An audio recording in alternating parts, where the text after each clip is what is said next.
practice.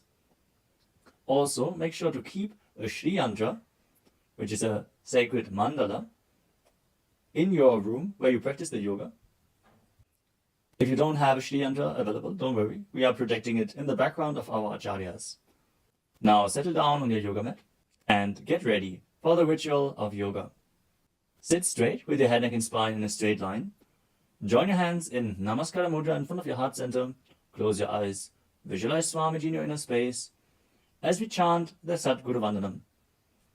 Nithyanandam Paramasukadam Kevalam Jnanamurtim Dvandvatitam Gaganasadrasham Tattvamasyaadilaksham Ekam Nityam Vimalamachalam Sarvadhi Sakshibhutam Bhavatitam Trigunarahitam Sadgurum Tam Namami. Next, we are going to chant the Shiva Mula mantra. Om Ham Haum Shivaya Namaha 11 times. Please follow along internally.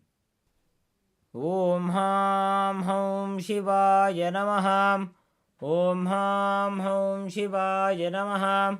Om Ham Haum Shivaya Namaha. Om Ham Haum Shivaya Namaha. Om Ham Haum Shivaya Namaha. Om Ham Haum Shivaya Namaha. Om Ham Haum Shivaya Namaha. Om Ham Haum Shivaya Namaha. Om Ham Haum Shivaya Namaha. Om Ham Haum Shivaya Namaha. Om Ham Haum Shivaya Namaha. We will be performing the Tadvachamanam, the ritualistic cleansing. Now keep your hand, the right hand, in the shape of a cow's ear in the Gokarana Mudra, as our acharyas are demonstrating. Then take an udani of water, pour it into your right palm. We're going to chant a mantra thrice. Each time, sip the water from the bottom of your palm whenever the word Swadha is chanted. Om Atma Shodhayami Swadham. Take another udani of water. Om Vidya Tattvam Shodhayami Swadham. Pour another udani of water into your palm. Om Shivadattvam Shodhayami Swadham. Now wash your right hand with the water from the Panchapacham and wipe your lips twice with the bottom of your thumb as we chant. Om Ham Hridayaya Namaha. Now wash your hand again. With the index, middle and ring fingers joined together, touch above the upper lip and below the lower lip. Wash your hand again. With the index fingers and thumbs joined together, touch the right nostril, the left nostril. And with the ring finger and thumb joined together, touch the right eye, left eye, and the right ear and the left ear. Wash your hand again. With the little finger and thumb joined together, touch the navel, the right chest and the left chest. And with all fingertips joined together, touch on top of the head, the right shoulder, left shoulder, and your heart center. Now wash your hand again.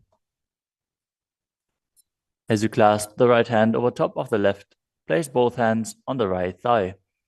Set the sankalpa, the conscious resolution, what it is that you want to manifest today in today's Nithyananda yoga session as we chant the sankalpa mantra.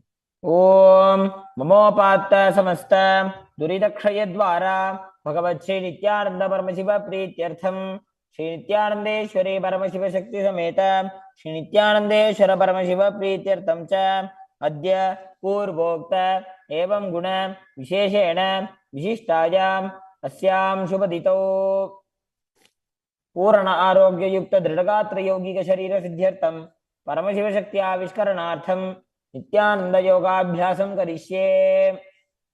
Now wash your hand once more as we chant. Om Apaupasprisya. Keep your Panchapacham and udani out of harm's way as we are getting ready to start the yoga. Now sit in a comfortable cross-legged position with your head, neck, and spine in a straight line. Bring the index fingers and thumbs joined together on top of the knees in Bindu Mudra. Engage the 3 bandhas, the energy locks, which are contracting the perineal region and pulling it in and up. The Uddiyana Bandha, the stomach lock, contracting your stomach muscles and pulling your stomach in and up towards your spine. And the Jalandhara Bandha, the throat lock, tucking your chin to the chest and internally contracting your throat muscles. Together they form Mahamudra Bandha, which is a great secret of the yogic practice and will enhance your yoga practice manifold. Next up is the visualization. Hold the visualization for the right context of each of the asanas. The first visualization is Lord Shiva. You will always be able to see the visualization in the top right corner of the screen. So whenever you don't know how the visualization looks, you can just check the screen. Next up is Samana Kumbhaka. Now fill your stomach with prana as you meditate on a flame in your stomach, kindling the prana and raising up your spine. Chant the japa soham and visualize it rotating around your throat until the nectar oozes out into your body. Let us now perform the first asana, which is Sukhasana. तत्सुखासनमित्युक्तम् अशक्तस्तत्समाचरेत् आसनं विजितं येन जितं तेन जगत्त्रयम्. The next asana is Parvatasana. Now bring your legs into Padmasana with the feet on top of the opposite thighs. Then bring your palms together in Anjali Mudra and raise them up above your head, keeping your elbows straight. Engage all 3 bandhas, Mahamudra Bandha, as you visualize yourself as Mount Kailash. अथ वक्षे Mahadev पर्वतासनमङ्गलम्. The next asana is Halipavasana. Now bring the soles of your feet together in front of your body and hold the left hand by the right behind your back as you lean forward and place your forehead on the ground behind your heels.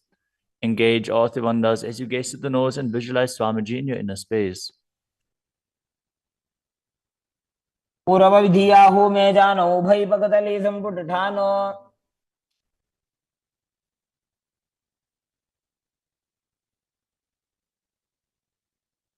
The next asana is Nagi Pavasana. Now keep the soles of your feet together and stretch your hands out in front of the feet, cupping your palms, placing them down on the ground as you place your forehead on the ground behind your heels. Engage all 3 bandhas and gaze to the tip of your nose, visualizing yourself as a snake. पूर्वविधिपर्यागाने नीचौ वेकहुनि फनास्यो लगाई.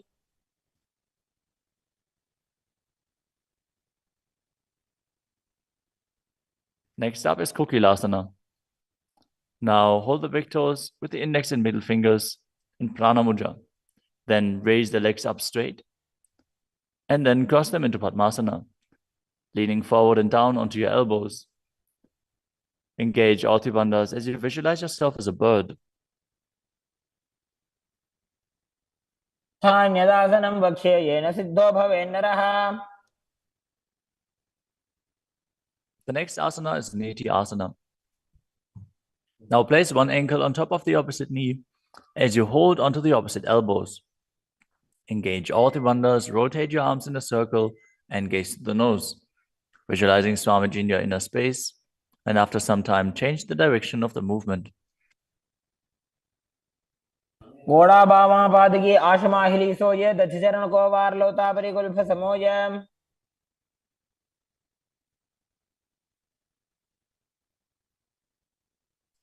The next asana is Gajasana. Now press your hands onto the ground, lifting your hips up high. Lower your head, then your chest, scooping the body forward and down again and again as you visualize yourself as an elephant. And perform Uddiyana Bandha, the stomach lock, and Mula Bandha, the root lock, as you do so. युग्जं पादाग्रे भूमौ कृत्वा लम्बी भूया मस्तकाग्रे निधाय.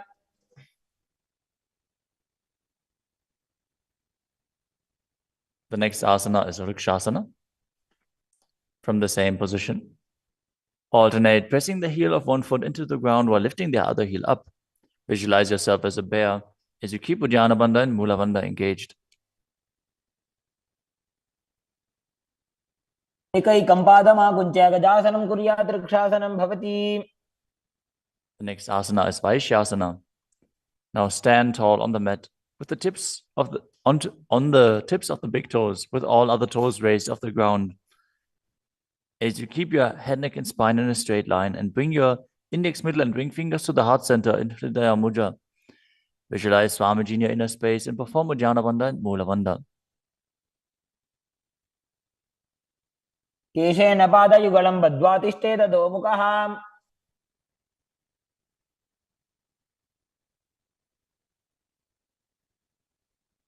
Next up is the Urdhva Janukarana.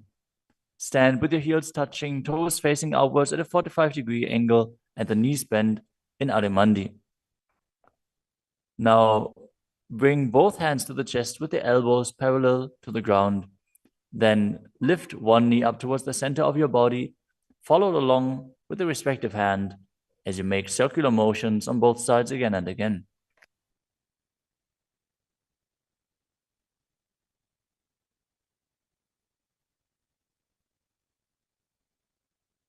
The next asana is Balalingasana. Now interlace your fingers from the outside in Sarvashankari Mudra and hold on to one knee, pulling it up towards your chest. Keep your head, neck, and spine in a straight line and visualize yourself holding a baby as you engage all three bandhas, Mahamudra Bandha.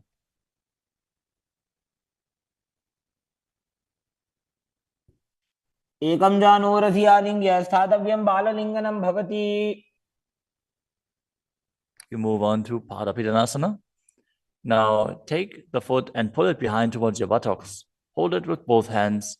Be straight. Engage all three bandhas as you visualize Swamiji in your inner space. एकस्मिन् पादतले कराभ्यां वेष्टयेत्तनुम्. The next asana is Natarajasana. Standing on one leg, hold on to one foot and extend it backwards as you lean forward and stretch your arm out in front in Bindu Mudra with the index finger and thumb touching as you visualize yourself dancing as Lord Nataraja and perform the Mula Bandha. उत्तानपादं क्रौञ्चं च मरीचिं वीरभद्रकम्. Now stand on the other leg and repeat Balalingasana on the other side, pulling the knee up towards your chest and visualize yourself caressing a baby. एकं जानूरधियालिङ्ग्य स्थातव्यं बाललिङ्गनं भवति.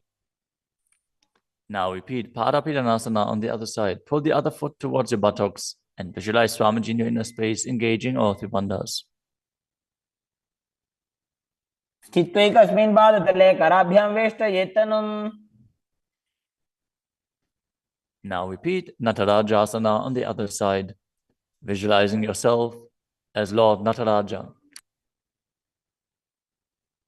उत्तानपादं क्रौञ्चं च मरीचिं वीरभद्रकम्.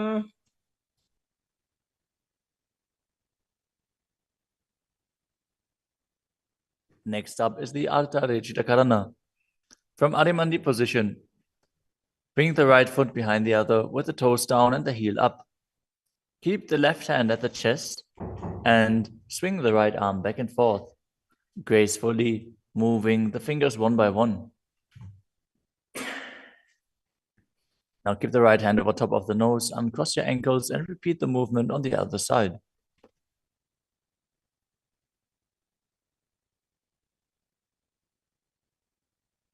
Next up is the skeleton dance. Now visualize yourself as a skeleton as you shake your body intensely.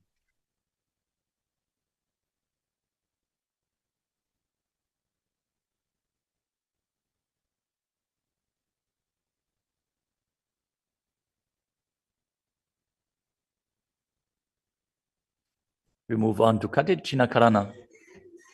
From Adimandi, with the heels together, toes pointing outwards and the knees bent, bring your hands above your head with the arms crossed, palms facing backwards. Now open your hips to one side and open the arms along above your head. Return to the center and repeat the movement on both sides again and again.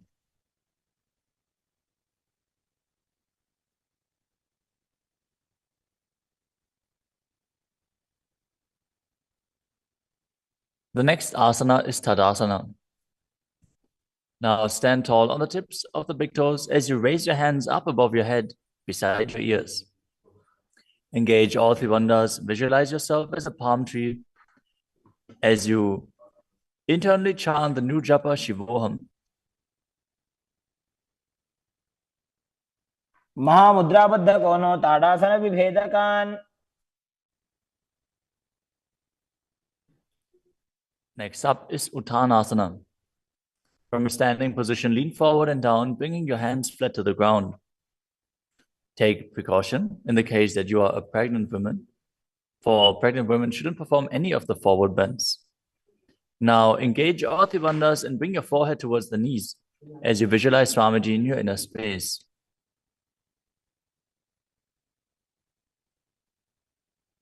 महामुद्राबद्ध कोनो ताड़ासन विभेदकान्.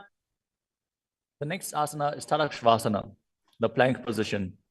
Now lower your body down onto your arms and feet as you tuck your chin to the chest and rotate your head from side to side, contracting your perineal region. Visualize Swamiji in your inner space. Keep breathing in the Samana Kumbhaka, filling your stomach with prana and visualizing a flame rising up your spine. गजासनवस्थित्वा मस्तकं वारं वारं दक्षिणकुक्षिं सव्यकुक्षिं नजेत्. The next asana is Bhujangasana. Now lower your entire body down onto your stomach as you keep the toes pointing backwards and your hands next to the chest. Now raise your head up using the strength of your lower back. Don't lift your body any higher than your belly button up. And open your mouth wide as you inhale through the hollow of your throat in Bhujangani Mudra. Visualize yourself as a cobra as you perform the Mula Bandha. अंगुष्ठनाभिपर्यन्तम् अधो भूमौ विनिन्यसेत्. The next asana is Shashasana. Now push your body up back into the plank position and alternate bringing one knee in towards your chest back and forth as you visualize Swamiji in your inner space and calmly breathe through your nose in Sahadra Kumbhaka. जासन संस्थितो जानुद्वयमाकुञ्च्य वारं वारं कर्तव्यं शशासनं भवति. The next asana is Rathasana.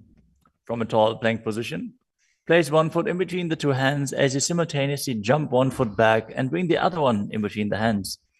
Alternate again and again as you visualize yourself as a chariot. गजासन संस्थितो एकैकं पादं पुरोमार्गेण भ्रामयित्वा कर्तव्यं रथासनं भवति. The next asana is Vidavajrasana. Now keep one foot flat on the ground with the toes pointing forwards and the knee bent at a 90-degree angle. Now extend the other leg back, keep the knee straight and the toes pointed outwards. Raise your arms up parallel, pull the stomach in and up and gaze to your third eye, visualizing yourself as Lord Vidavajra as you perform Uddiyana Bandha and Mula Bandha. आशिष्टमदकौण्डिन्यमूर्धकुक्कुटमेव च. Now exchange the position of your feet and repeat Viravatasana on the other side. मदकौण्डिन्यमूर्धकुक्कुटमेव च. The next asana is Vrikshasana, the tree posture. Now stand and bring one foot to the inner thigh as you bring your palms together in Anjali Mudra and raise them up above your head. Keep your elbows straight as you gaze forward and visualize yourself as a tree. अमोरमूलदेशे च जाम्यं पादं निधायतु. The next asana is Garudasana. Now bring the raised leg to the opposite hip. Join your hands in Namaskara Mudra in front of your heart center as you visualize yourself as Lord Garuda and engage the Mula Bandha. गरुडासनमावक्षे येन ध्यानं स्थिरं भवेत्. Now stand on your other leg and repeat Vrikshasana on the other side. वामोरुमूलदेशे च जाम्यं पादं निधायतु. Now repeat Garudasana on the other side, keeping the standing leg as straight as a rod and visualizing yourself as Lord Garuda. गरुडासनमावक्षे येन ध्यानं स्थिरं भवेत्. The next asana is Trikonasana. Now stand and step one leg forward and the other one far back, keeping the front toes pointing forwards and the back toes facing sideways. Now bring your hands parallel to the ground and lean forward and down as you keep one hand down and the other one raised up. Gaze upwards, visualizing yourself as a triangle as you perform the Mula Bandha. उत्तानपादं क्रौञ्चं च मरीचिं वीरभद्रकम्. Exchange the position of your feet. Step the other leg forward as you repeat Trikonasana on the other side. उत्तानपादं क्रौञ्चं च मरीचिं वीरभद्रकम्. Next up is the Nikuttaka Karana. From Adimandi position, heels touching, toes pointing outwards and the knees bent. Raise one heel off the ground and bring your hands in front of the heart center with the palms facing each other. Now stump the rest heel to the ground, raise the other heel up, and exchange the position of your hands again and again.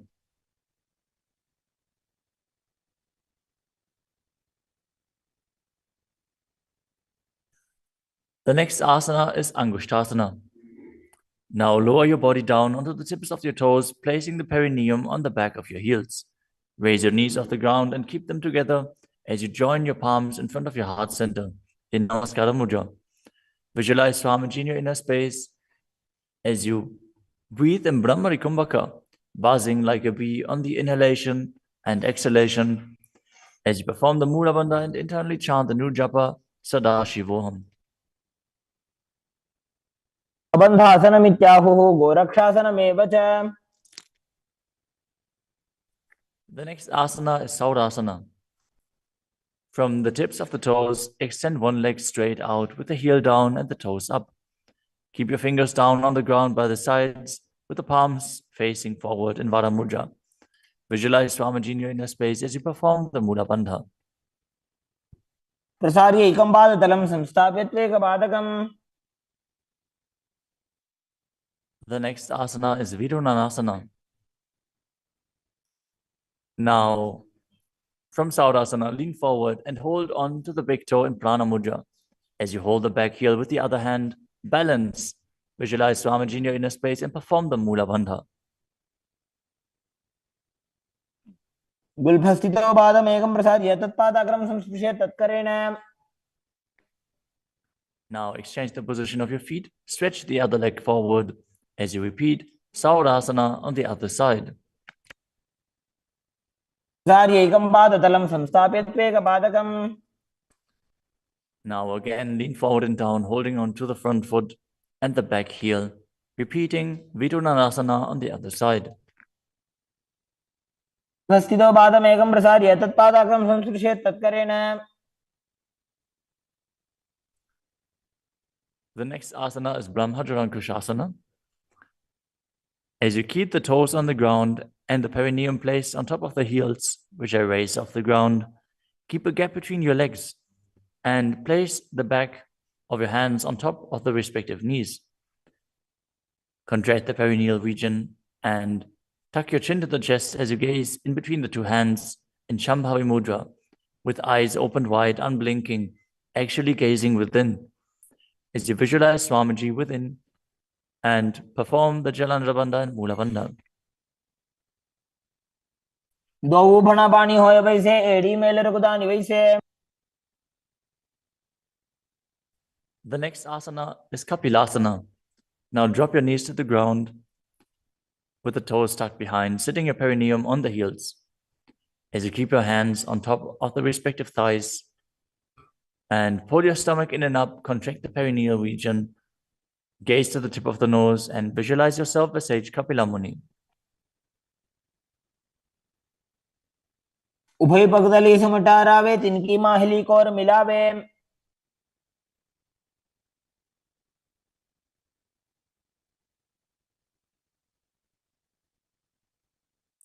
The next asana is Bhadragodakasana.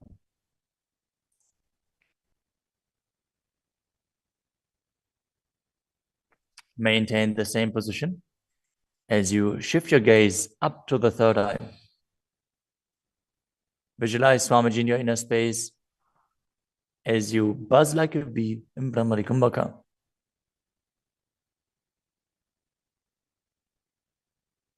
Dogu पगदली संपुट करे कोरवाली भूपरि धरे.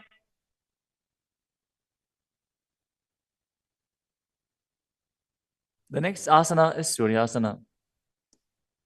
Now sit with your toes tucked, perineum placed on top of the raised heels. As you bring your thumbs and little fingers together in Padma Mudra, opening up the palms resembling a lotus flower. Now raise your hands up above your head as you gaze up in between the gap between the palms, visualizing yourself as Lord Surya.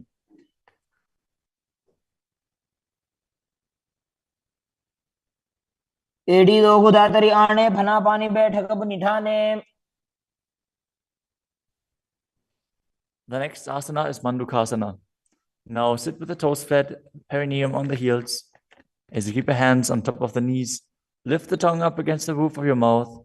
As you catch the nectar of immortality dripping from the Sahasrara chakra with your frog tongue, as you visualize yourself as a frog in Manduki Mudra. Gaze to your third eye, breathe calmly through your nose in Sahaja Kumbhaka as you perform the Mula Bandha. तलो पृष्ठदेशे अंगुष्ठे द्वे च संस्पृशेत्.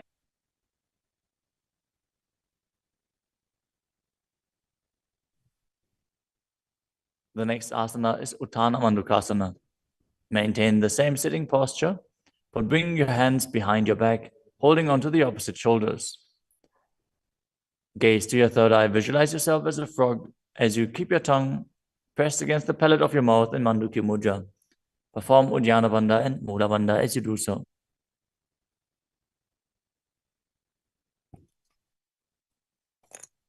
मंडूकासन मध्यस्थं कुर्पराभ्यां धृतं शिरः. The next asana is Simhasana. Now cross your ankles and sit on your feet. As you keep the knees wide, fingers spread on top of the knees, open your mouth wide, stick out your tongue and exhale forcefully as you gaze at the tip of your nose and visualize yourself as a lion.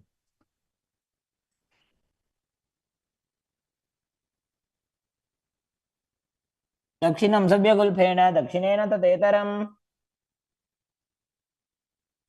The next asana is Bhadrasana. Now sit with your heels under the perineum, the knees open wide, then cross your hands behind your back and hold onto the big toes in Prana Mudra. As you gaze at the tip of your nose, visualize Swamiji in your inner space and return to buzzing like a bee in Brahmari Kumbhaka. गुल्फौ च वृषणस्याधो व्युत्क्रमेण समाहितः. The next asana is Kakabusandhi asana. Now squat and keep the feet flat on the ground as you keep your knees open wide and bring your arms in and around the raised knees. Interlace your fingers behind your back if you can. As you visualize yourself as a crow and gaze to the tip of your nose as you engage the Mula Bandha.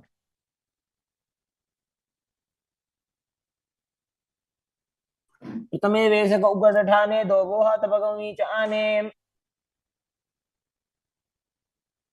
The next asana is Kanipavasana. Now keep the palms on the floor, shoulder width apart. Bring your knees onto the back of your arms towards your armpits. Lean forward, raise your feet off the ground as you visualize Swamiji in your inner space and balance on your arms. को गुण आशी दुष्टता होई तो आछी होई. The next asana is Kapali asana. Now place your hands on the ground, shoulder width apart. Bring the top of your head onto the ground. Please take precautions if you have any neck injuries or high blood pressure. Any of the inverted postures. Now bring your knees onto the elbows, your hips over the shoulders, and straighten your legs up as you gaze to the nose and visualize Swamiji in your inner space. Isha धरती टेकी पग दो वो मिलीवा ऊंचा करे.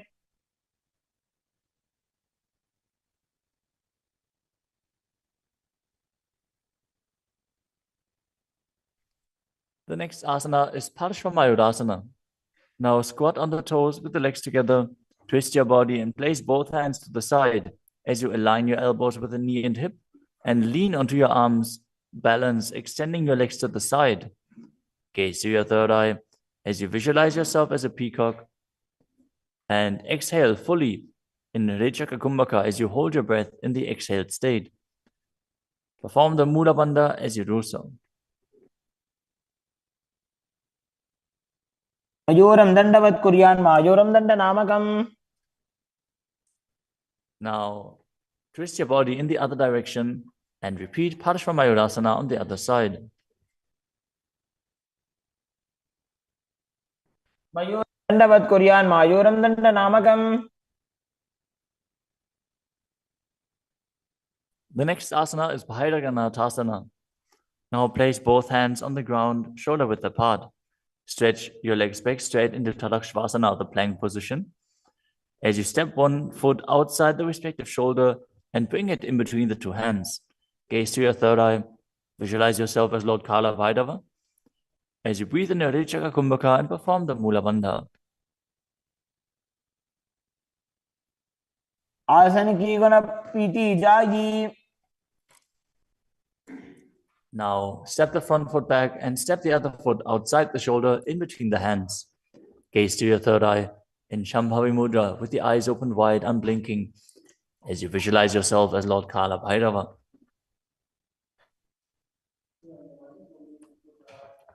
आसन को गुण पीति जाई. The next asana is Unmukha Pitasana.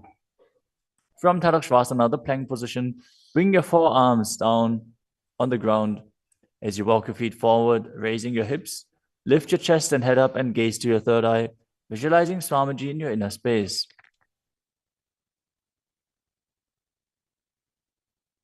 भून्यस्थो जानुनी हस्तौ चतुष्पदम वाङ्मुखम्.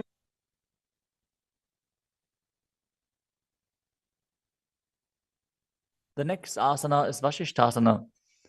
From Tadakshvasana, rotate your body onto one hand and raise the opposite hand up. Keep the balancing hand directly beneath your shoulder as you raise your hips and gaze up towards the sky, visualizing yourself as Sage Vashishta as you perform the Mula Bandha. ऊर्ध्वकुक्कुटवासिष्ठ मरीचिहलमत्स्यकम्. Now twist your body in the other direction. Balance on the other hand as you repeat Vashishthasana.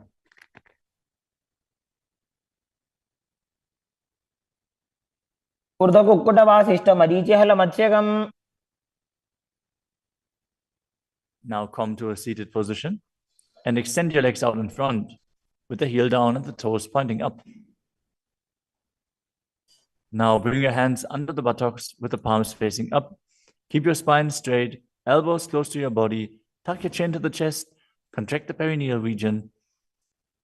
As you gaze through the nose, visualize yourself as Lord Hanuman and internally chant the new japa Maha Sadashivoham.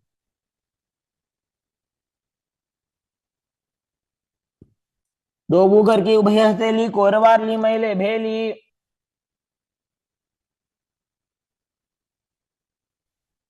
Next up is Paschimottanasana. Now visualize Swamiji in your inner space as you lean forward and down, holding onto the big toes in Prana Mudra. Perform Mahamudra Bandha, all three bandhas engaged, and exhale all the air from your lungs in Rechaka Kumbhaka. जानु परिललाटन्तो पश्चिमं दानमुच्यते. The next asana is Ugrasana.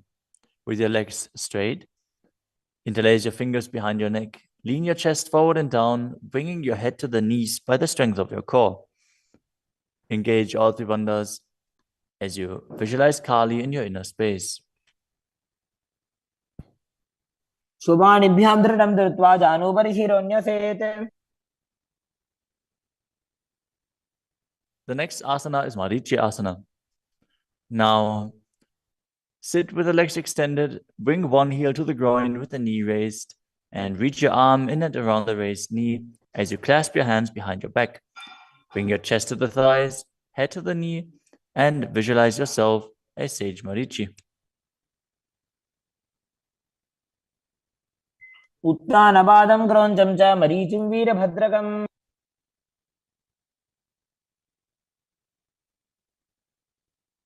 Now drop the knee down to the ground And lean forward, holding onto the front foot with both hands. As you exhale all the air from your lungs, gaze to the nose, visualize Swamiji, and perform Mahamudra Bandha in Mahamudrasana. मुद्रां प्रवक्ष्यामि तन्त्रेऽस्मिन् मम वल्लभे. Now extend the other leg out. Bring the other heel towards the perineum with the knee raised. As you lean forward and interlace your fingers behind your back, in Marichi Asana on the other side. उत्तानपादं क्रौञ्चं च मरीचिं वीरभद्रकम्. Now drop the knee down, lean forward, hold onto the foot, engage all three bandhas, repeating Mahamudrasana on the other side. महामुद्रां प्रवक्ष्यामि तन्त्रेऽस्मिन् मम वल्लभे. The next asana is Bhadrasana 2. As you sit and bring the soles of the feet together with your heels close to the perineum, keep your knees wide, hold your feet firmly with both hands, and maintain a straight spine as you gaze to the nose and visualize Swamiji in your inner space. कुल्भौ तु वृषणस्यादः सीवन्त्याः पार्श्वयोः क्षिपेत्.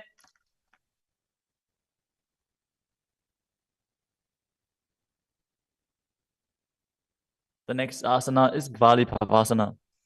From Bhadrasana, extend your feet away from your body.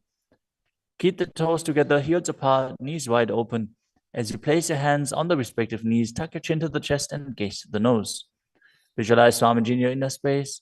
Perform the Jalandhara Bandha and Mula Bandha. ध्रुवचर्पट चौक कहियो सोई वाही विधियो कीजे सोई. The next asana is Joni Asana. Now sit, keep the soles of the feet together and the heels close to your perineum as you visualize the Yoni Mandala, which is projected on the screen. Now hold the soles of the feet as you lean forward and down and bring the forehead to the feet as you gaze to the nose and perform the Mula Bandha. दो भगतली संपुट करे एड़ी मेड़ के ढिंग धरे.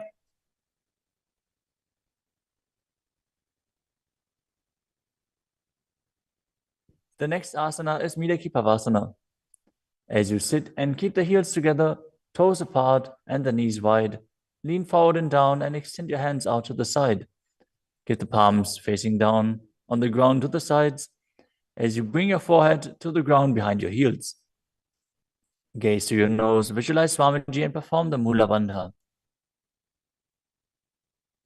पूर्व विधि परिभगधली संपुट शोल एड़ी मिली राशे. Next up is Siddha Samadhi Asana. Now sit and keep the toes together, heels apart.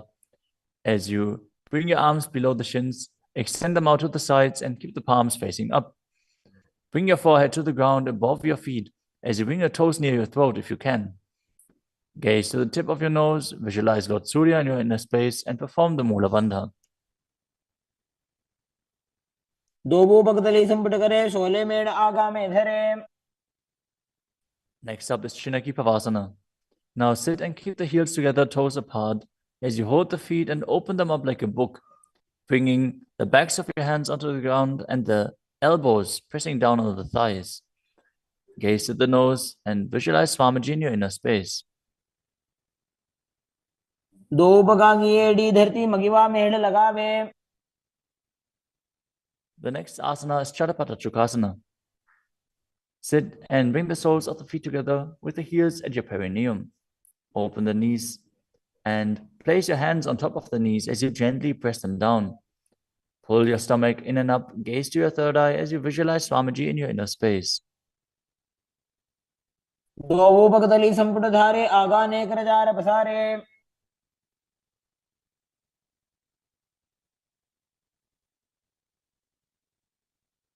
The next asana is Bhairavasana. Now sit and bring the soles of the feet together with your knees open wide. Lift the heels up and bring the toes down onto the ground. As you keep your knees on the ground, pull your stomach in and up and place your hands on the knees in Bindu Mudra.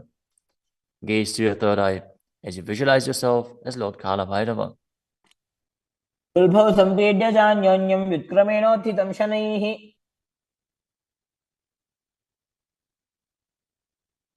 The next asana is Samanasana. Now sit with one heel at the perineum. Lift and hold the other foot, pulling the sole of the foot to your chest. Gaze to your third eye as you perform the Mula Bandha and visualize Swamiji in your inner space. समानासनमावक्षे सिद्धमन्त्रादिसाधनात्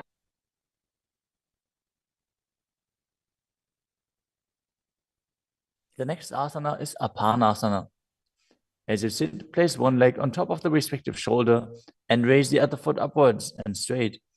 Keep the hands on the ground to the sides as you gaze to your third eye and visualize Swamiji in your inner space. परं पादमेकं च स्कन्धे चारोपि यत्नतः. Now repeat Samanasana on the other side. Bring the other heel towards your perineum and pull the opposite foot towards your chest. समानासनमावक्षे सिद्धमन्त्रादिसाधनात्. Now repeat Apanasana on the other side. Bring the other leg over top of the respective shoulder, extending the opposite leg forward and up.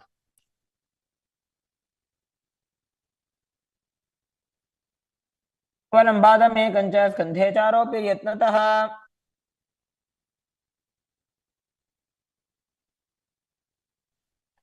Next up is Gomukhasana. Now sit and cross one leg over the other, aligning the knees at the center of your body with the feet by the opposite hips.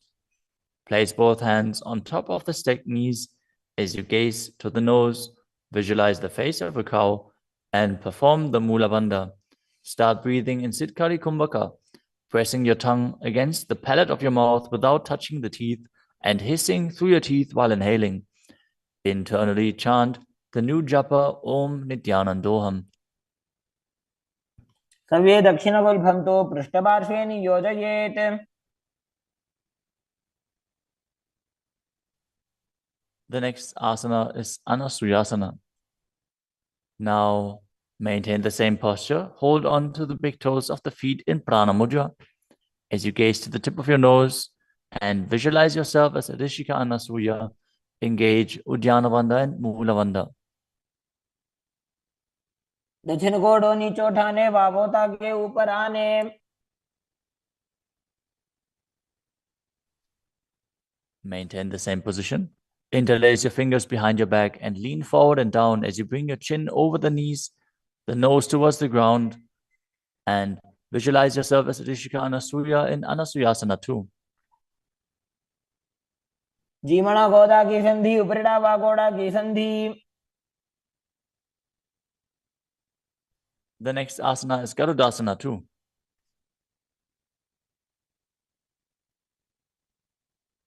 Now sit on the ground with one heel pressed against the perineum.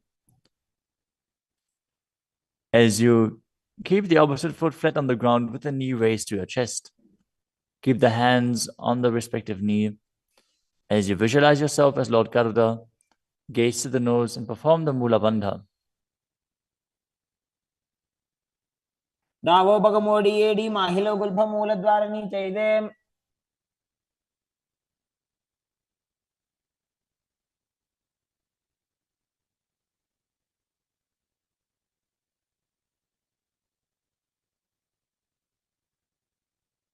The next asana is Naradasana. Now, sit and place your perineum on top of one heel as you interlace your fingers behind your neck and twist your elbows outside of the raised knee. Gaze to your third eye and visualize yourself as Narada as you perform the Mula Bandha.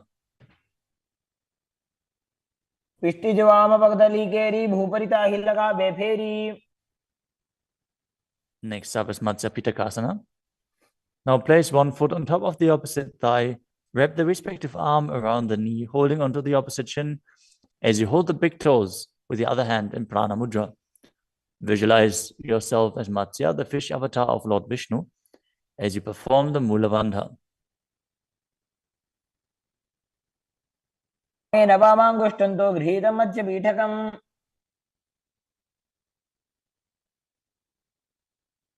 Now slide your knees over top with the other knee on top, repeating the Gomukhasana position on the other side.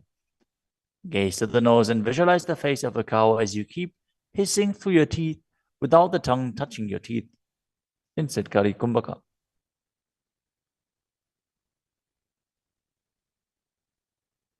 सव्ये दक्षिणगुल्फं तु पृष्ठपार्श्वे नियोजयेत्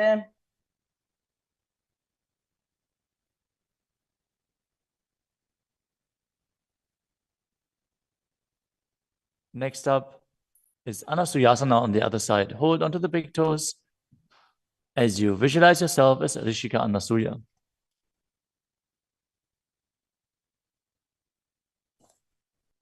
दक्षिण कोड़ो नीचे उठाने wow तागे ऊपर आने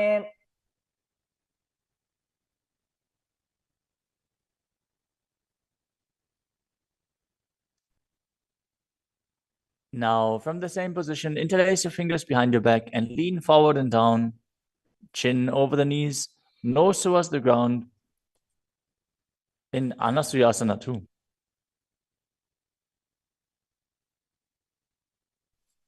जीमणा गोदा की संधि उपरिड़ा वा गोड़ा की संधि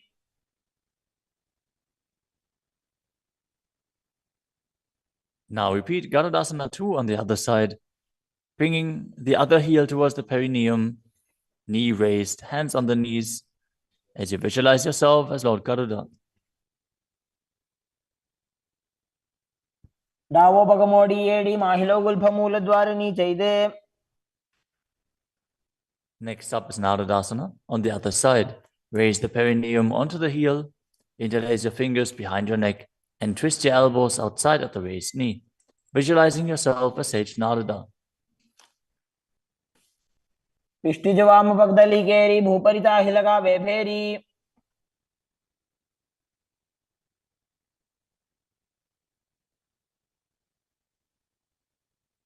Next up is Matsya Pitakasana on the other side. Now place the other foot on top of the opposite thigh. Hold on to the shin and the big toe of that foot as you visualize Matsya, the fish avatar of Vishnu. वामेन वामाङ्गुष्टन्तो गृहीतं मत्स्यपीठकम् Next up is Matsindrasana. Now place one foot on top of the opposite thighs as you place the opposite foot on the ground, flat. Twist and bring the elbow outside of the raised knee. Keep your raised arm by the neck. Turn your head back and gaze to your third eye, visualizing Matsyendranath, the great sage and master of Hatha Yoga. उदरं पश्चिमाभासं कृत्वा तिष्ठति यत्नतः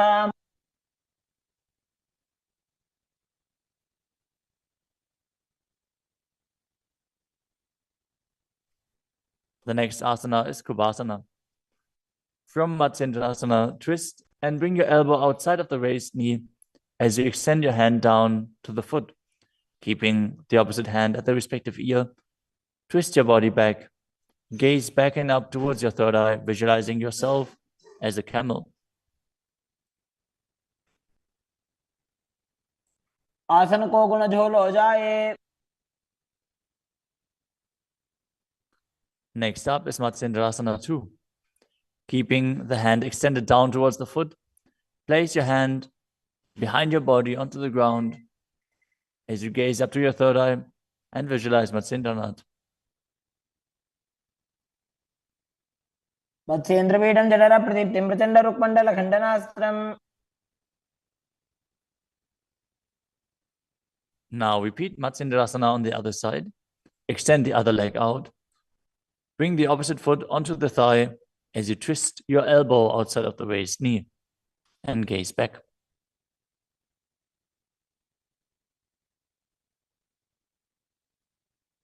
उदरं पश्चिमाभासं कृत्वा तिष्ठति यत्नतः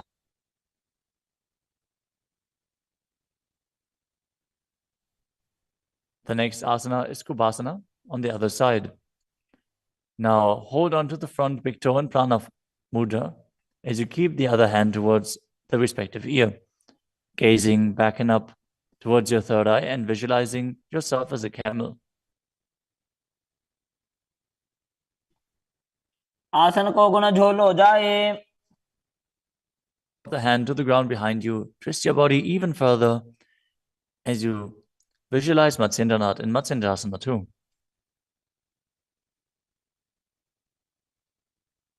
मत्स्येन्द्रपीडं जठर प्रदीप्तिं प्रचण्ड रुक्मण्डल खण्डनास्त्रम्.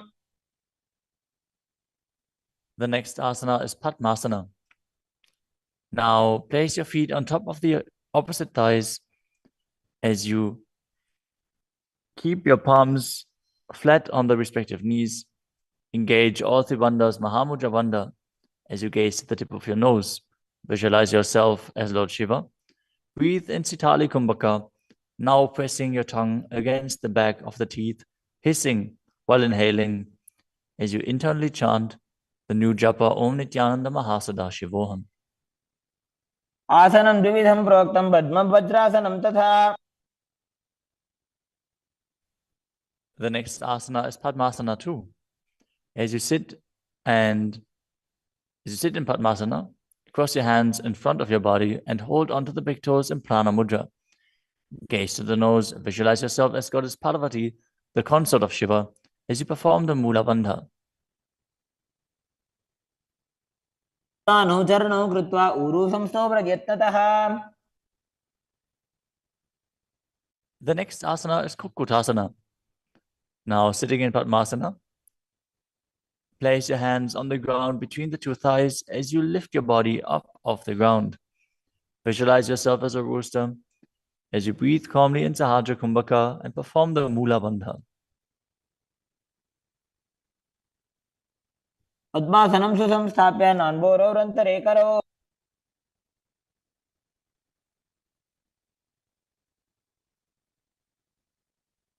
The next asana is Baddha Keki Asana. From Padmasana, raise up onto the knees as you bring your hands flat on the ground with the fingers pointing backwards. Keep the elbows together, press them against the navel, and then lean forward. Find balance and extend your knees up off the ground. Visualize Swamiji in your inner space as you perform the Mula Bandha.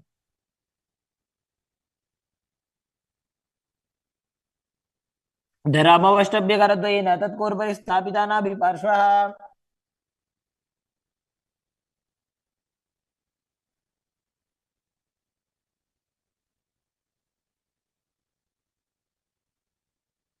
The next asana is Mayurasana.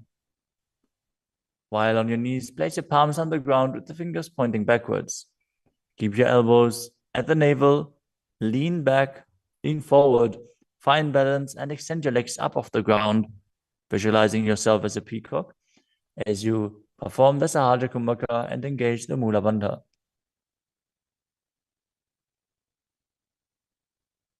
अथ वक्षे Mahadev मयूरासनमुत्तमम्.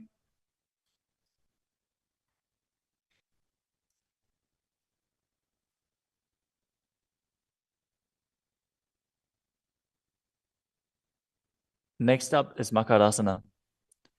Lay down on your stomach with the feet pointing outwards and the forehead on the mat. Interlace your fingers behind your neck as you visualize yourself as a crocodile and perform the Mula Bandha. अध्यासशेते हृदयं निधाय भूमौ च पादौ च प्रसार्यमानौ. As you lay on your stomach, place your hands on the ground beside your chest. Raise your legs up, bring the thighs off the ground, visualizing yourself as a locust. In Shalabhasana.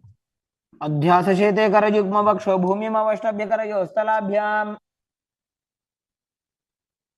The next asana is Ushtrasana. As you lay on your stomach, bring your hands to the feet. Pull the feet down towards the ground outside of your hips. As you visualize yourself as a camel and perform the Mula Bandha. अध्यासशेते पदयुग्मव्यस्तं पृष्ठे निधायापि धृतं कराभ्याम्.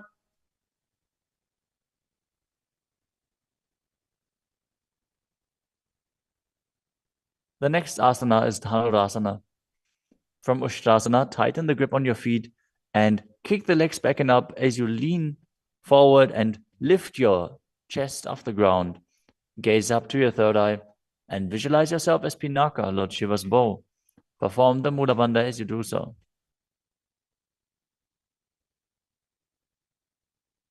त्रिसार्यपादौ भुविदण्डरो बहुकरौ च पृष्ठे धृतपादयुग्मम्. The next asana is Bhagasana. Now come to a kneeling position with your feet flat on the ground, sitting in between the two heels. Place your hands on top of the knees. Visualize Swamiji in your inner space. Breathe calmly through your nose in Sahaja Kumbhaka. As you gaze to your third eye, contract the perineal region in Mula Bandha and internally chant Om Nithyananda Paramashivoham. उल्टा मोड़ी पाओ तो वैसे बहुरो जुगते करे कैसे. The next asana is Gohi Asana. From the kneeling position, place your elbows on the ground, shoulder width apart. As you interlace your fingers, bring your head towards the ground and hold it with your hands. Now raise your hips up. Walk your feet forward until your hips align with your shoulders. And then raise your legs up off the ground and pull the knees close to your chest. Try to touch your chin with the knees as you roll your body up in the inverted posture. Gaze to the nose and visualize Swamiji in your inner space. दो हाथ की कहुनी जोई पुनिह कलाजी जाने दोई. Now, from Gohi Asana, extend your legs up straight into Shirshasana. Gaze to the nose and visualize Swamiji in your inner space as you perform the Mula Bandha. विपरीतं मण्डलं च द्विधैव विदितं हिनः. Gently lower your body down and come to a seated posture.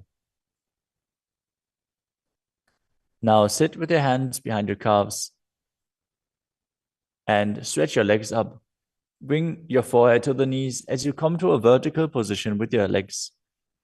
Visualize Swamiji in your inner space and perform the Bhastika Kumbhaka, rapidly exhaling from your diaphragm, pushing the air out without inhaling, like the bellows of a blacksmith. We're going to perform Bhastika Kumbhaka for the next few asanas, so keep your core engaged and rapidly breathe through your nose. दो हाथ पग बाहर आने घोड़ा तरे का कसी उठाने. The next asana is Parighasana. Now sit and extend your legs out and up at a 45-degree angle. Bring your hands behind. Hold the opposite shoulders as you keep the chest upright, legs straight, toes pointed. Gaze to your third eye as you visualize yourself as a mace.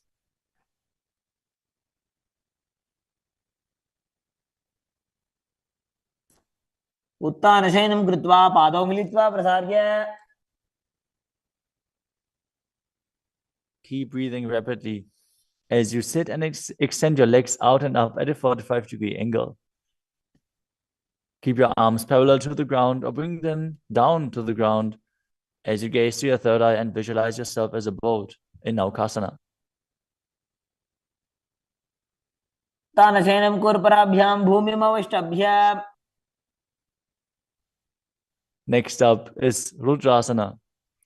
Now sit and lift your feet up. Scoop your hands under the heels and pull the feet towards your chest. Keep your spine upright, gaze to the nose as you visualize yourself as Lord Rudra. Perform the Mula Bandha as you do so. पगदली संपुटक हाथस्योपक उचाई. The next asana is Unmukha Pitasana too. Now lay down on your back with the feet flat on the ground, the knees raised up. Bring your palms down to the ground with the fingers just touching the back of your heels. Lift your hips up high. Press the feet into the ground as you tuck your chin to the chest, gaze to the nose, and visualize Swamiji in your inner space. ऊर्ध्वे च जानुनी कृत्वा शवित्वोर्ध्वमुखं तथा उत्थाप्य हस्तौ तिष्ठेत्तु पीठ उन्मुख नामके. Now lower your body down flat onto the ground. Keep the palms facing up next to your hips. As you contract the perineal region and forcefully pull the Kundalini Shakti up along your spine towards your Sahasrara Chakra. in Shakti Chalan Mudra. Relax. Completely unclutch from any micro movements of the body and mind. As you visualize that your body is dead, and the Supreme Pontiff of Hinduism, Swamiji, is liberating you. Internally chant the Mahavakya, Om Nithyananda Paramashivoham.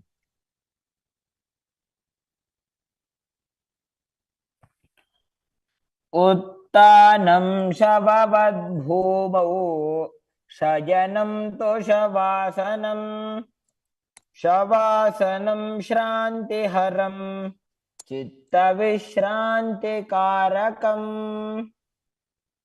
ॐ नित्यानन्द परमशिवोऽहम्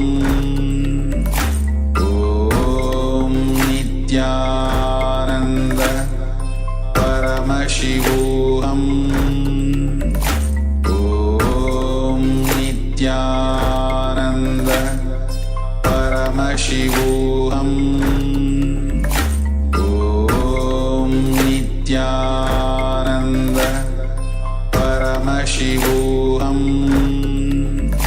ॐ नित्यानन्द परमशिवोऽहम् ॐ नित्यानन्द परमशिवोऽहम्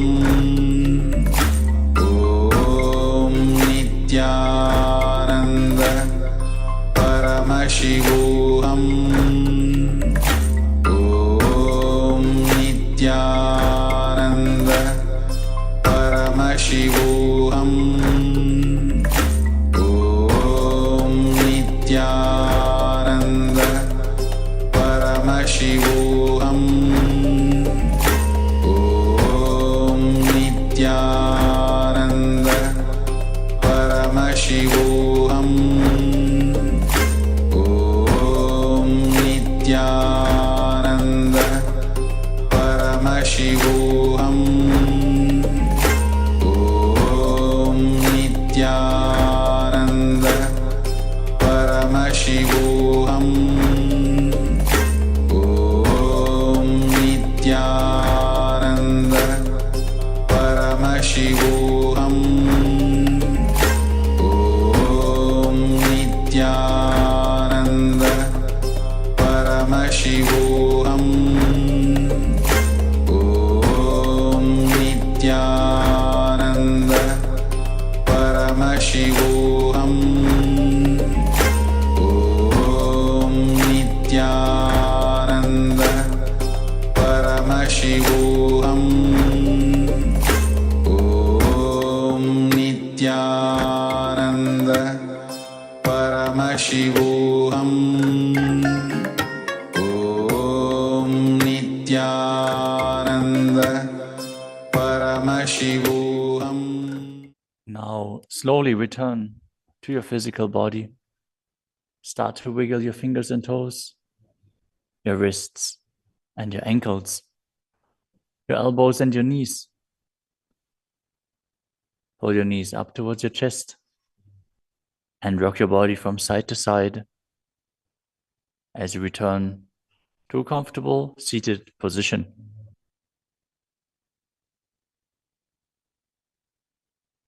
Congratulations! You completed the first 108 asanas of the sequence, which are the Pratama Vinyasa Krama.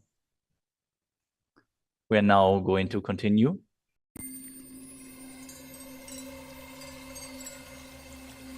I welcome you all with my love and respect. Let you all open all your three eyes. Om Nithyananda Paramashivoham.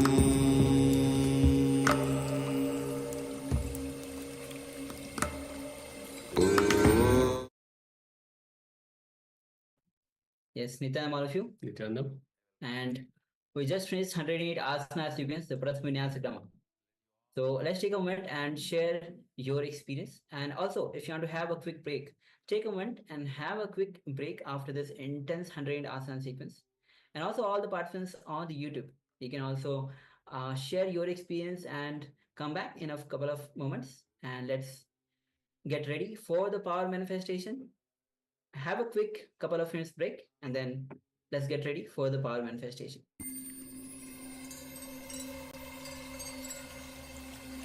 I welcome you all with my love and respects. Let you all open all your three eyes.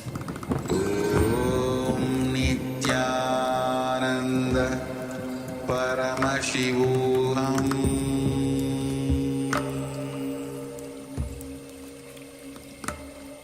Om Nithyananda Paramashivoham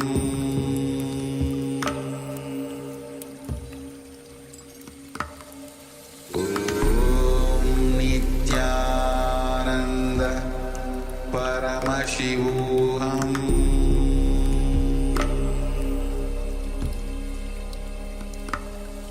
Om Nithyananda Paramashivoham Om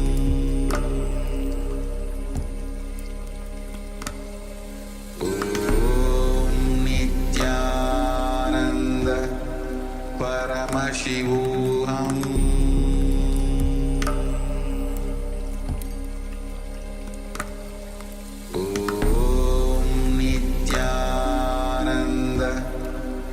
Paramashivoham Om Nithyananda Paramashivoham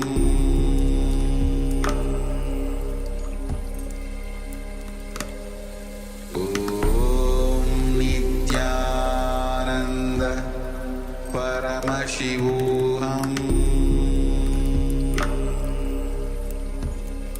Paramashivoham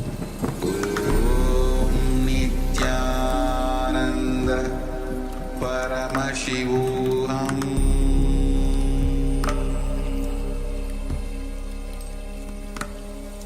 Om Nithyananda Paramashivoham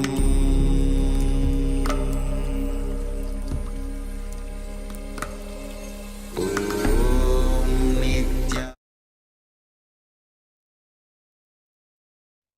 Nithyanandam Paramaspadam Kevalam Jnanamurtim Dvandvatitam Gaganasrisham Tattvamasyaadilaksham Ekam Nityam Vimalamachalam Sarvadi Sakshibhutam Bhavatitam Trigunarahitam Sadgurum Tam Namami. Yes. Nithyanandam, all of you, and welcome to today's Paramashivoham. And today we are having the Linga Murti as the deity, where some of you will be gracing as the Linga Murti. So welcome all of you on today's day of Paramashivoham, level 1. We have Ma He Anki Nithyanandama. Nithyanandama. We have Ma Joy Zhang Nithyanandam. Nithyanandama. We have Ma Yan Yang Hong Nithyanandam. Nithyanandama. And all the platforms, all the social media platforms, persons who are following us on YouTube, on Facebook, and even other social media platform. Welcome all of you. So with this, we'll be starting with the power manifestation round, because we just finished 108 asana sequence, the Pratham Vinyasa Krama 108 asana sequence. So let's get ready to manifest the powers of third eye, and make sure that you are having the blindfold to cover your eyes with, or if you don't have the blindfold, you can use a piece of cloth to cover your eyes. And of course, we just finished 108 asana sequence. So take a moment. If you want to share your experience of yoga, let us know. Take a moment and you can share your experience of yoga.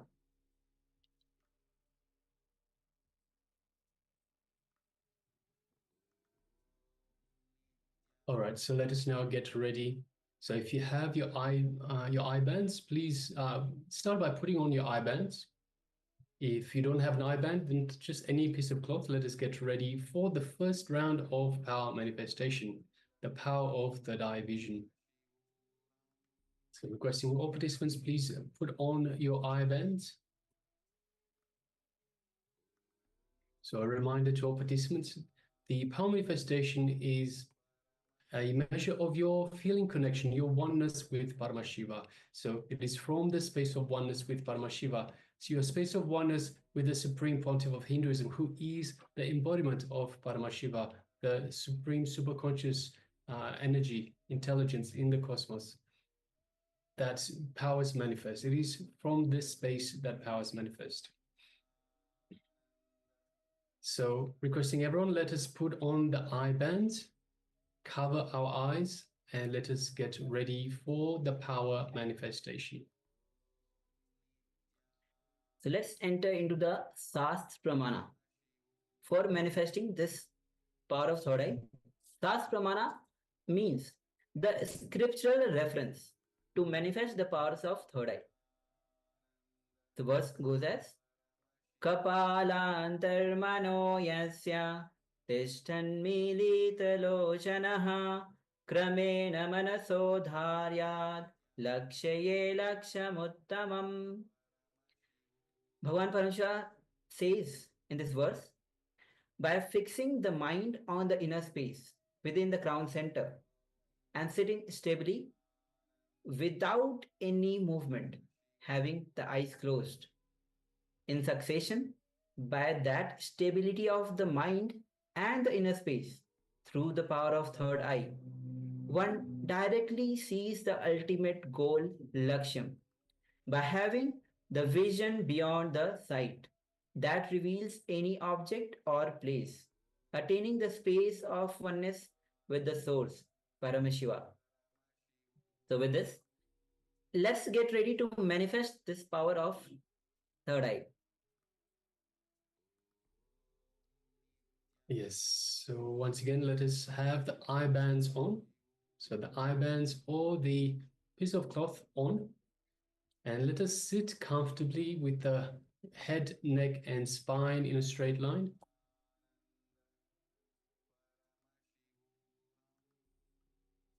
And let us just take a couple of long, deep breaths in. So just follow me, long breath in, long breath out. Long breath in, long breath out. Long breath in, long breath out. Now let us bring our awareness to our inner space, also known as the Anandagandha. The inner space is just below the heart center. And let us visualize Swamiji in our hearts, in our inner space, just below the heart center. Visualize the image that you feel most connected to.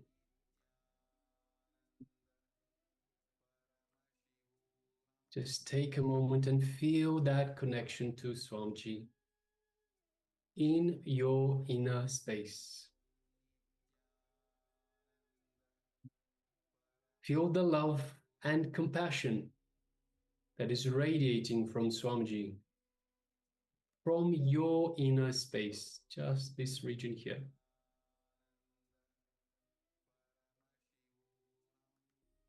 Now let us bring our awareness to the third eye, just between the eyebrows. And let us visualize Swamiji, and through our third eye, let us look into Swamiji's third eye. As we do so, we feel an energetic connection to Swamiji's third eye. Just take a moment and feel that energetic connection. Feel the energy in your third eye, the Anya chakra, just between the eyebrows.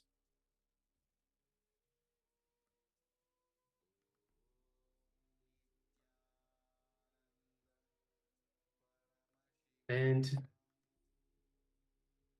from this space of oneness with Swamiji, let us start manifesting this power. Let us start chanting the Mahavakya first, which is the cosmic code word that Swamiji has given us to connect to him. The Mahavakya goes as Om Nithyananda Paramashivoham. Om Nithyananda Paramashivoham. Om Nithyananda Paramashivoham. Yes, continue to chant this Mahavakya. And from this space of oneness with Swamiji, let us start to manifest this power of third eye vision, seeing through the third eye only. The image is being displayed for you now. Let us begin. Paramashivoham.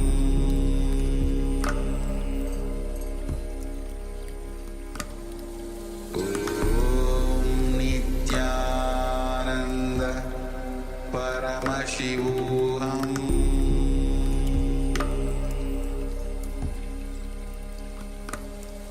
Om Nithyananda Paramashivoham. Paramashivoham.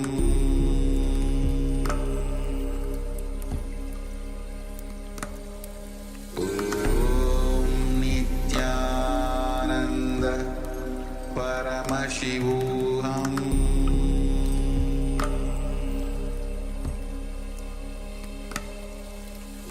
Om Nithyananda Paramashivoham. Paramashivoham.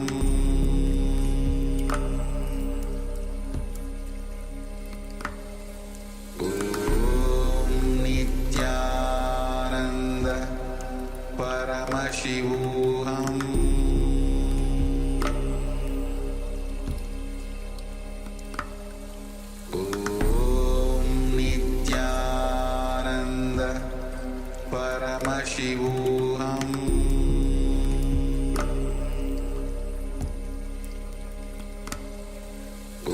Om Nithyananda Paramashivoham.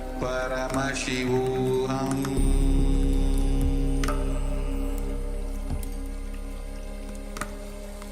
Om Nithyananda Paramashivoham.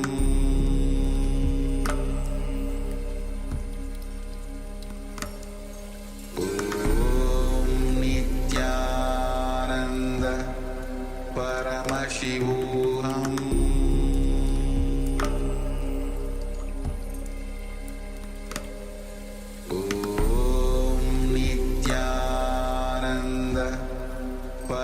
Paramashivoham.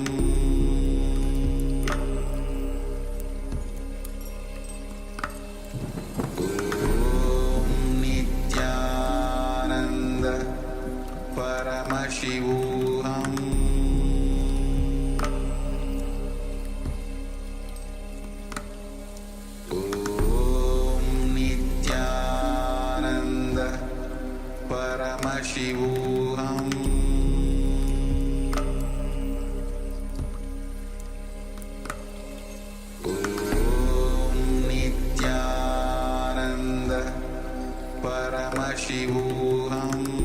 Om Nithyananda Paramashivoham.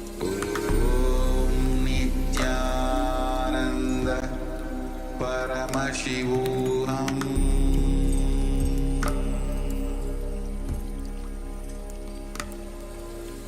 Om Nithyananda Paramashivoham.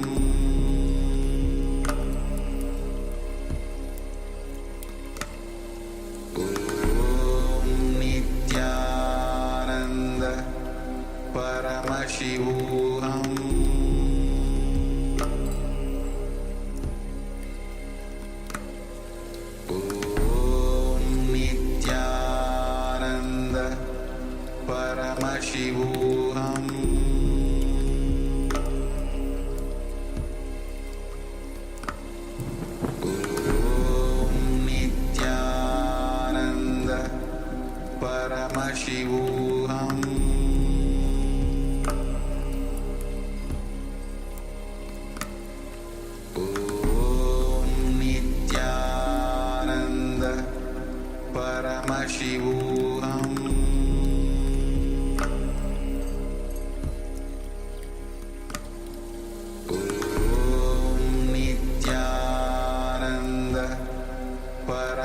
Paramashivoham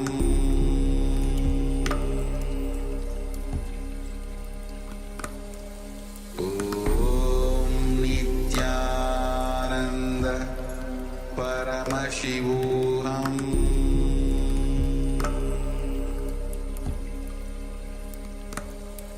Om Nithyananda Paramashivoham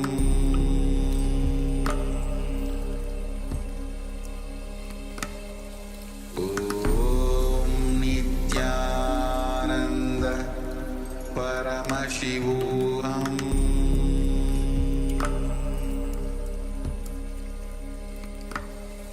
Om Nithyananda Paramashivoham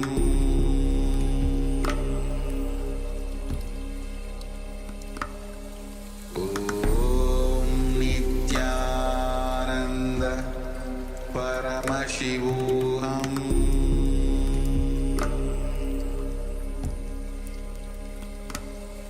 Om Nithyananda Paramashivoham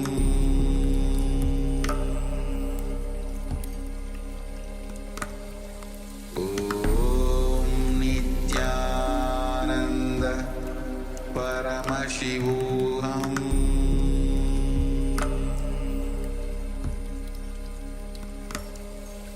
Om Nithyananda Paramashivoham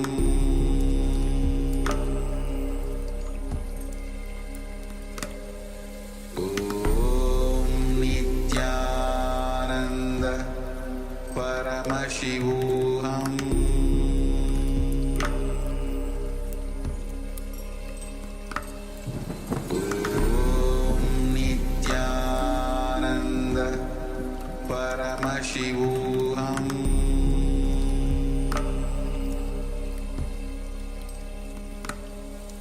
Om Nithyananda Paramashivoham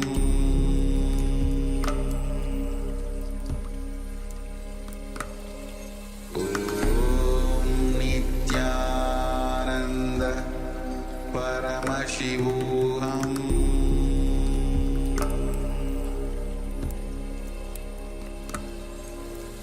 Om Nithyananda Paramashivoham.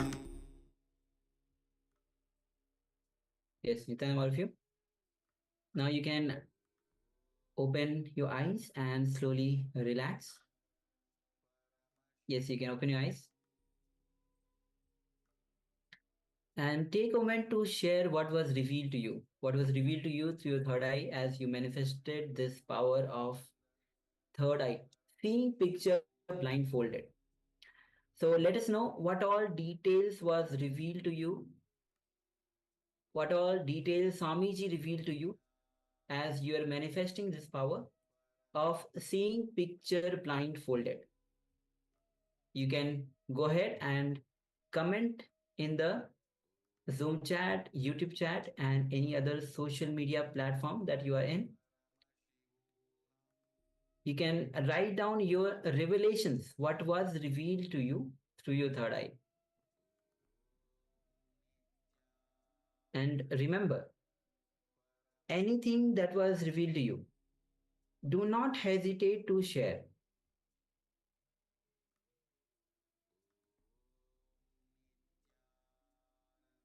So make sure that you are sharing. Many times you will feel like, oh, I saw this. Was it correct? Was it wrong? It's not part of the manifestation. So make sure that you don't have any self-doubt. You don't have any feeling that no, this was wrong, or I don't want to share this because it might not be the power manifestation. Make sure that you are without any judgment, without any hesitation, you are sharing whatever was revealed to you.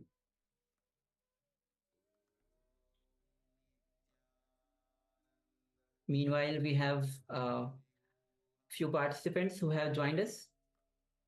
We'd like to welcome them. Mahasiyavu, Nithyananda Ma Kalivang, Nithyanandam. It's Nithyanandam to both of you. Welcome to this Paramashivoham Level 1.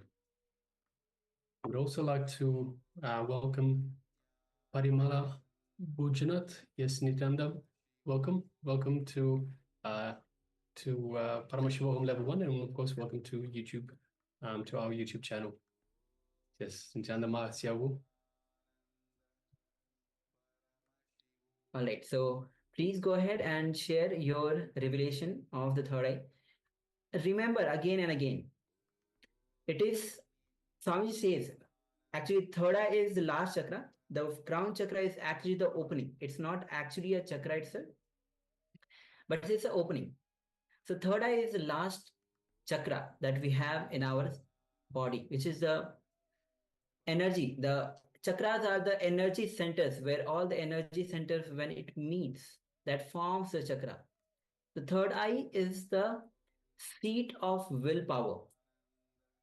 When your third eye is awakened, you manifest anything that you wish to manifest.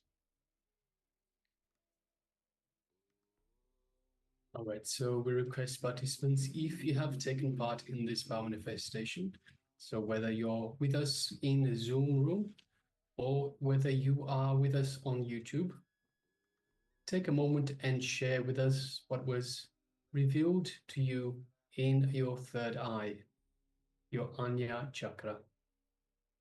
Yes.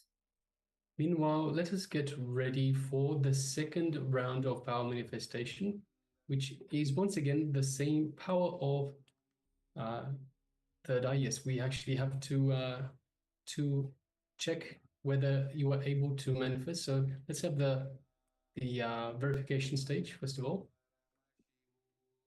So yes, this was the image that we displayed for you earlier for the first round of power manifestation.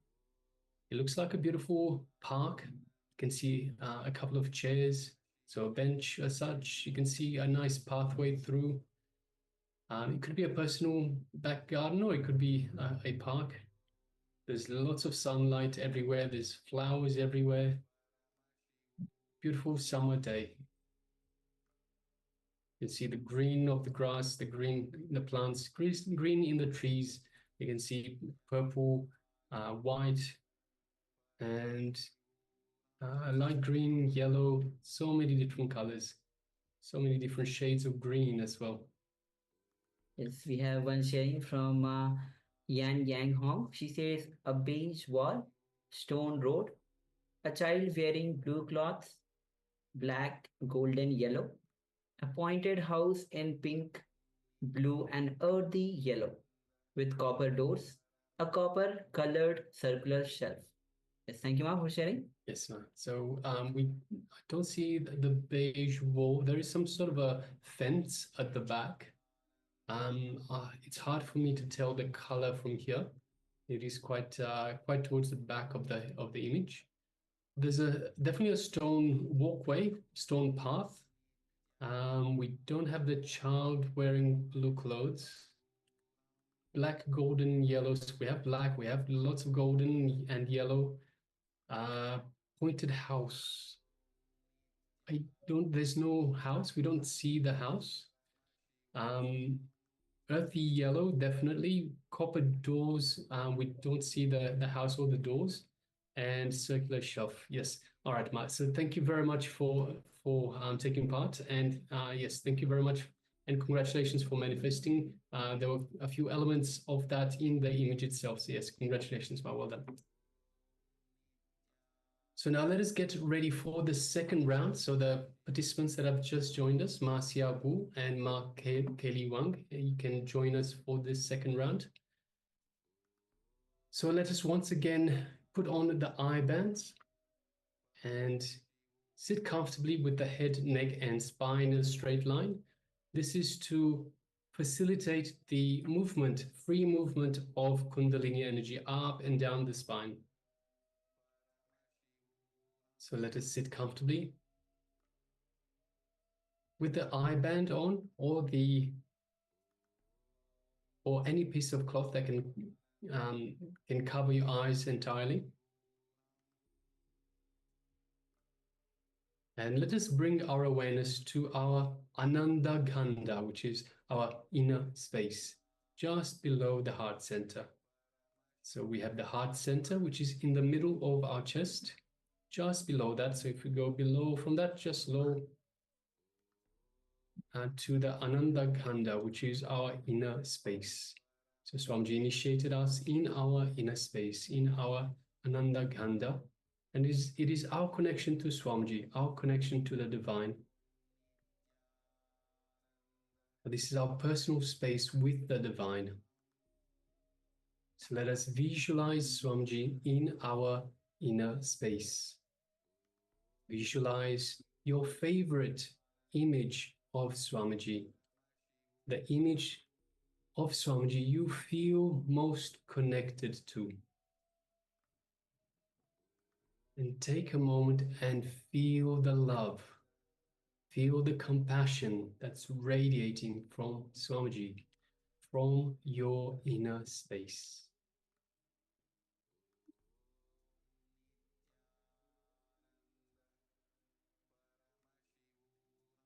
Now take a moment and move your gaze to the third eye, just between the eyebrows, the Anya chakra. And visualize Swamiji in your third eye. And through the third eye, don't strain, don't put pressure, just gently, gently look through the third eye into Swamiji's third eye.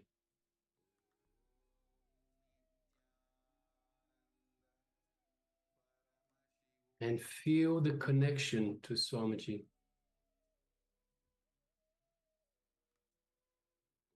Feel the buildup of energy in your third eye.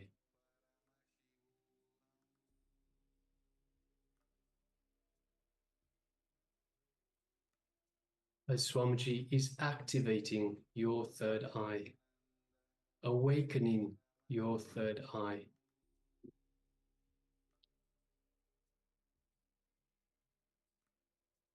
Now, let us start chanting the Mahavakya. Om Nithyananda Paramashivoham. Om Nithyananda Paramashivoham. Om Nithyananda Paramashivoham. Yes, continue to chant this Mahavakya. And from the space of oneness with Swamiji, let us start manifesting this power of third eye vision, seeing through the third eye, seeing blindfolded. The image is being displayed for you now. Let us begin. Paramashivoham.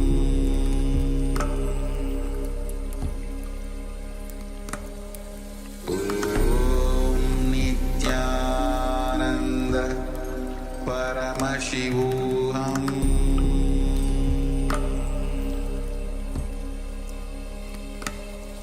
Om Nithyananda Paramashivoham.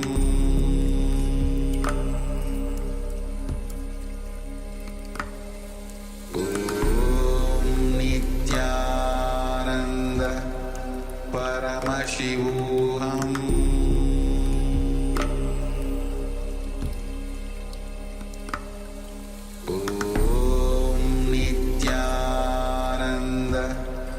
Paramashivoham.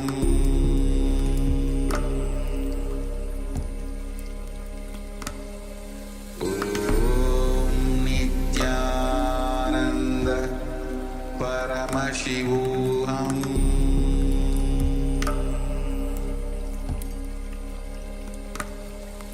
Om Nithyananda Paramashivoham.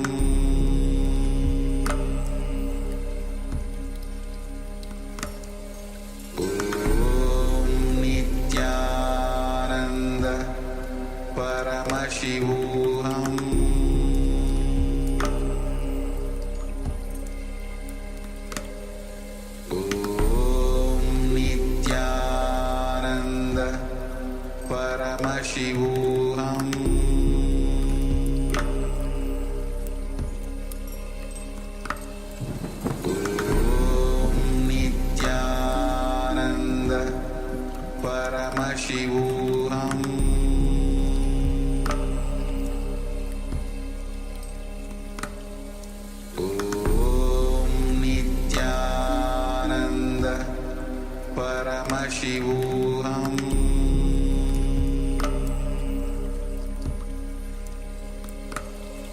Om Nithyananda Paramashivoham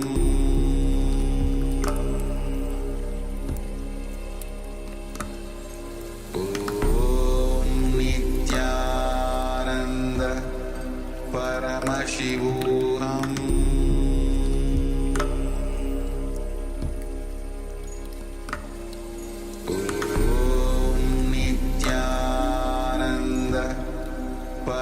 Paramashivoham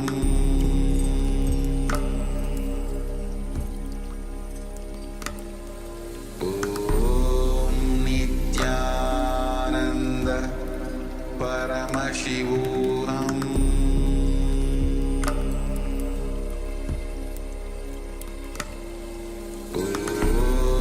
Nithyananda Paramashivoham Paramashivoham Om Nithyananda Paramashivoham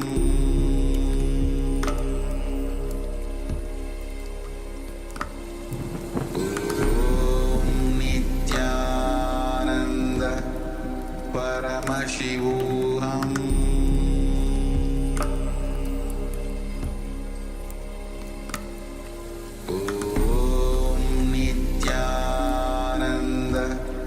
Paramashivoham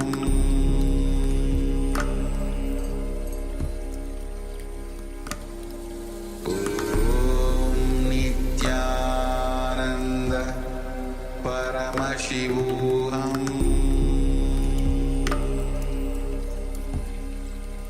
Om Nithyananda Paramashivoham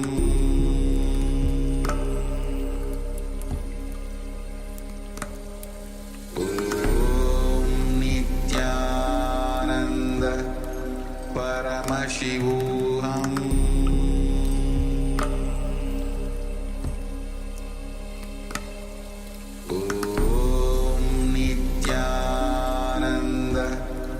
Paramashivoham Om Nithyananda Paramashivoham Om Nithyananda Paramashivoham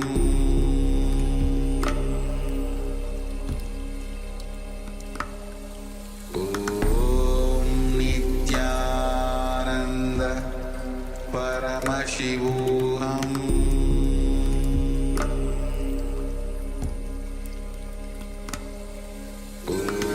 Om Nithyananda Paramashivoham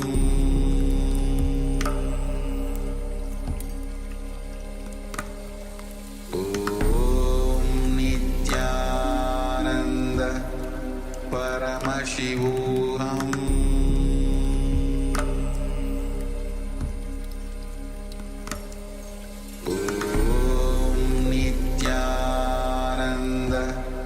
Paramashivoham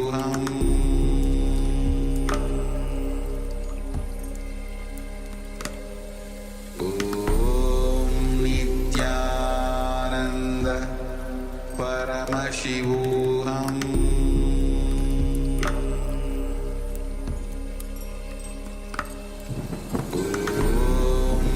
Nithyananda Paramashivoham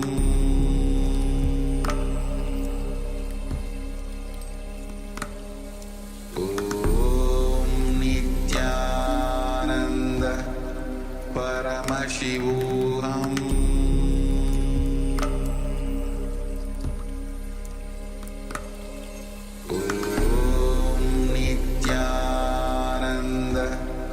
Paramashivoham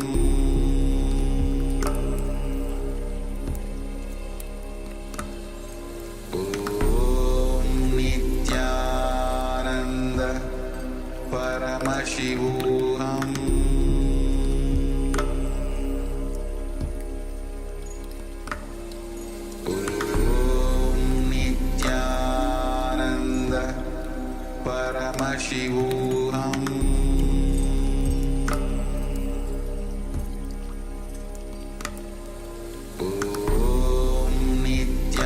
Nithyananda Paramashivoham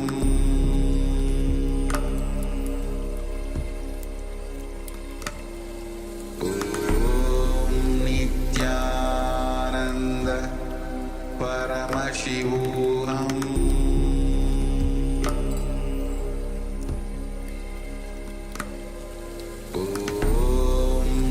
Nithyananda Paramashivoham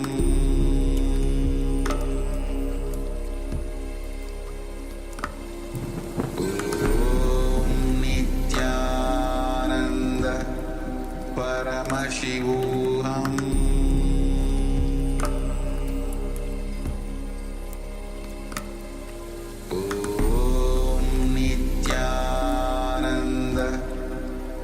Paramashivoham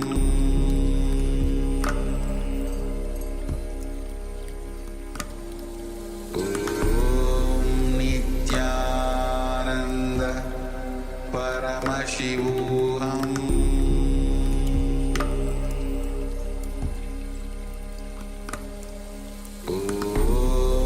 Nithyananda Paramashivoham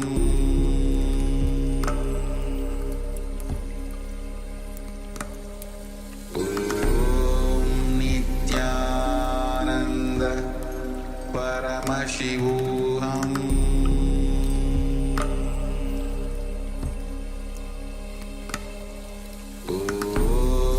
Nithyananda Paramashivoham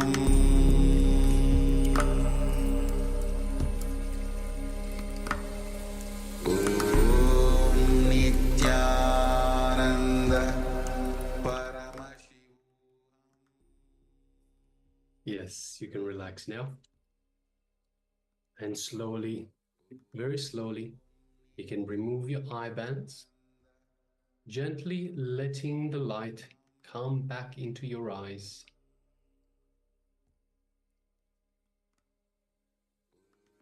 And just take a moment and share with us what was revealed to you in your third eye, in your Anya chakra. So please give us the details of the image that we displayed for you just now.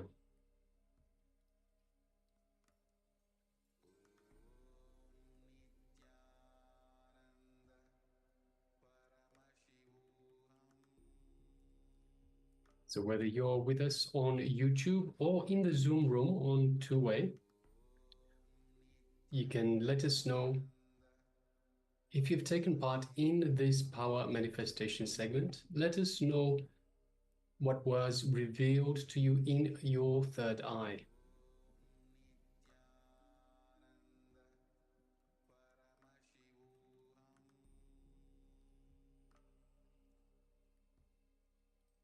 Also requesting, we have some participants that have switched off their cameras. So we have Ma Kaylee Wang, Ma Sia Wu, Ma He Anki, Ma Yang Yan Hong. If you could please switch on your cameras and be available in the camera frame. Of course, you might be taking time to write on the in the chat box. That's okay, no problem.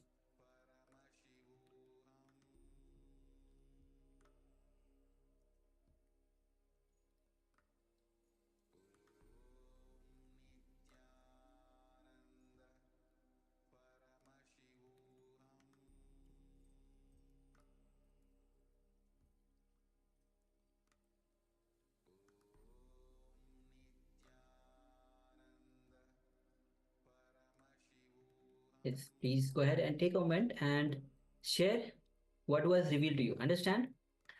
The power manifestation, Swami says again and again that power manifestation is the most exciting lifestyle. Power manifestation is the most fulfilling lifestyle. Power manifestation is the lifestyle to manifest Paramashivatva in you. It is a lifestyle through which you enter into Nirvikalpa Samadhi, into that restful awareness. So go on and on and on, manifesting the powers of third eye.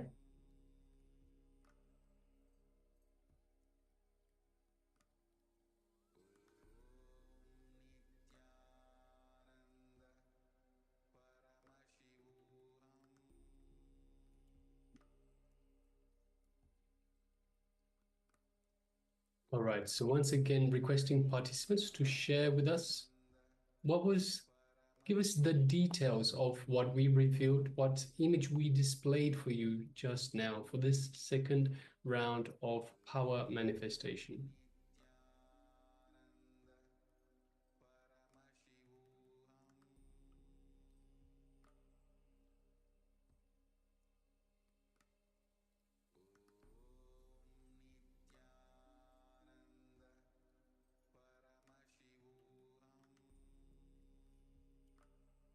Yes, we have a sharing from Ma Yang Yan Hong. It says green forests, paths, white and black multi-story houses, pedestrians wearing black clothes, green grassland, and spotted deer. Yes, thank you very much for sharing that. Thank you. So Ma Yang Yan Hong, thank you, Ma, for sharing.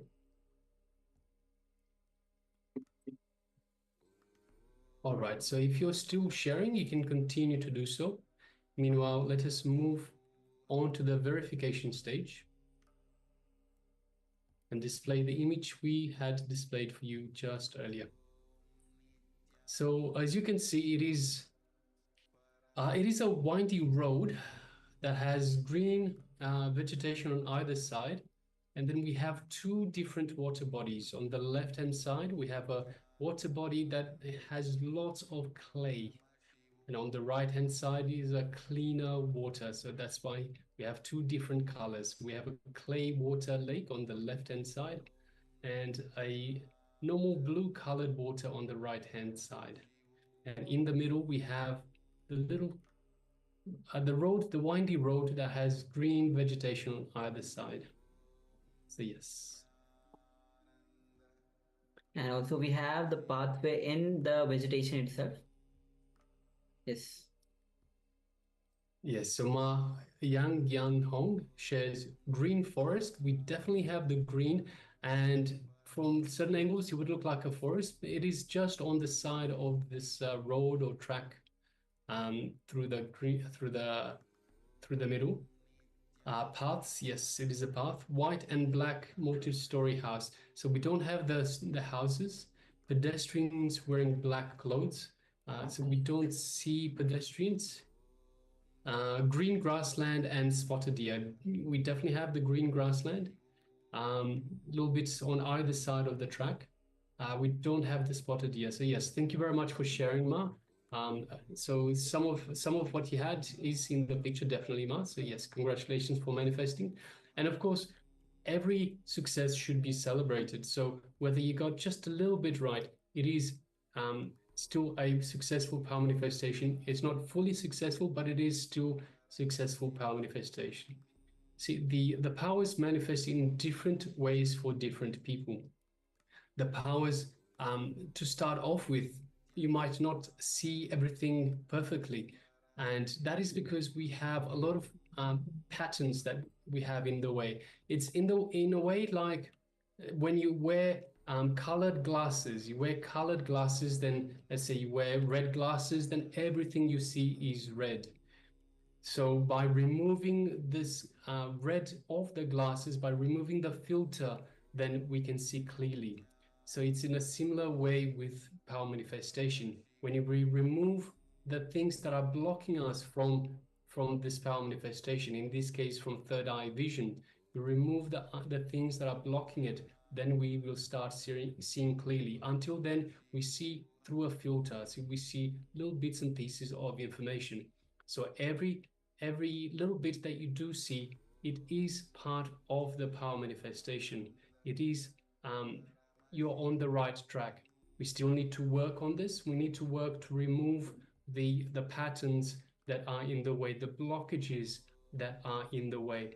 So a lot of times the mind gets in the way. So when the mind gets in the way, it will start having judgment. It will start having self-doubt, start thinking, I don't really believe this is right. I don't really believe I'm seeing the right things. When you start having self-doubt, you block, you put an extra filter on your vision.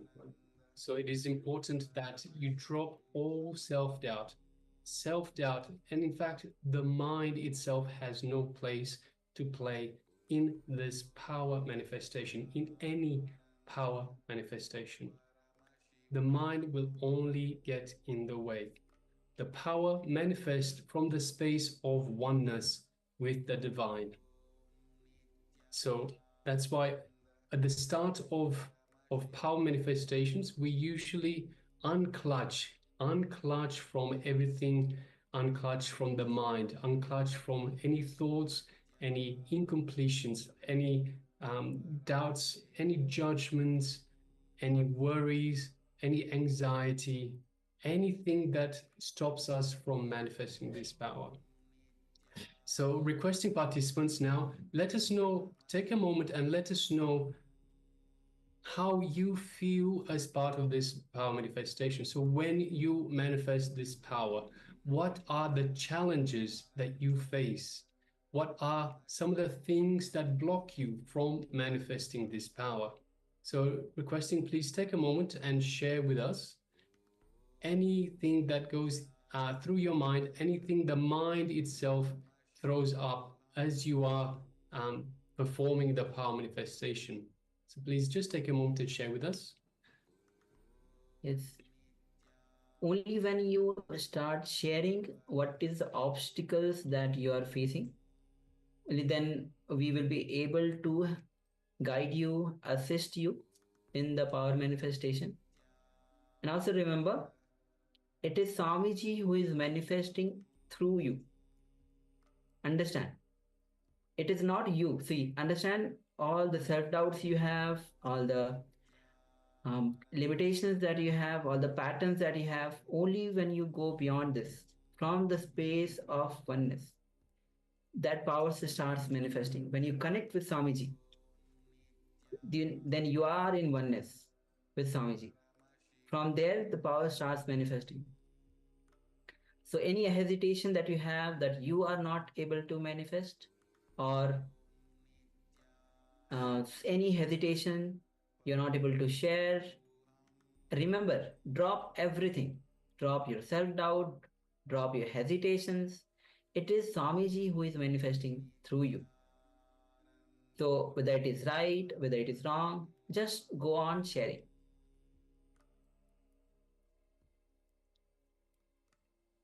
All right, so let us share the image that we displayed for you earlier.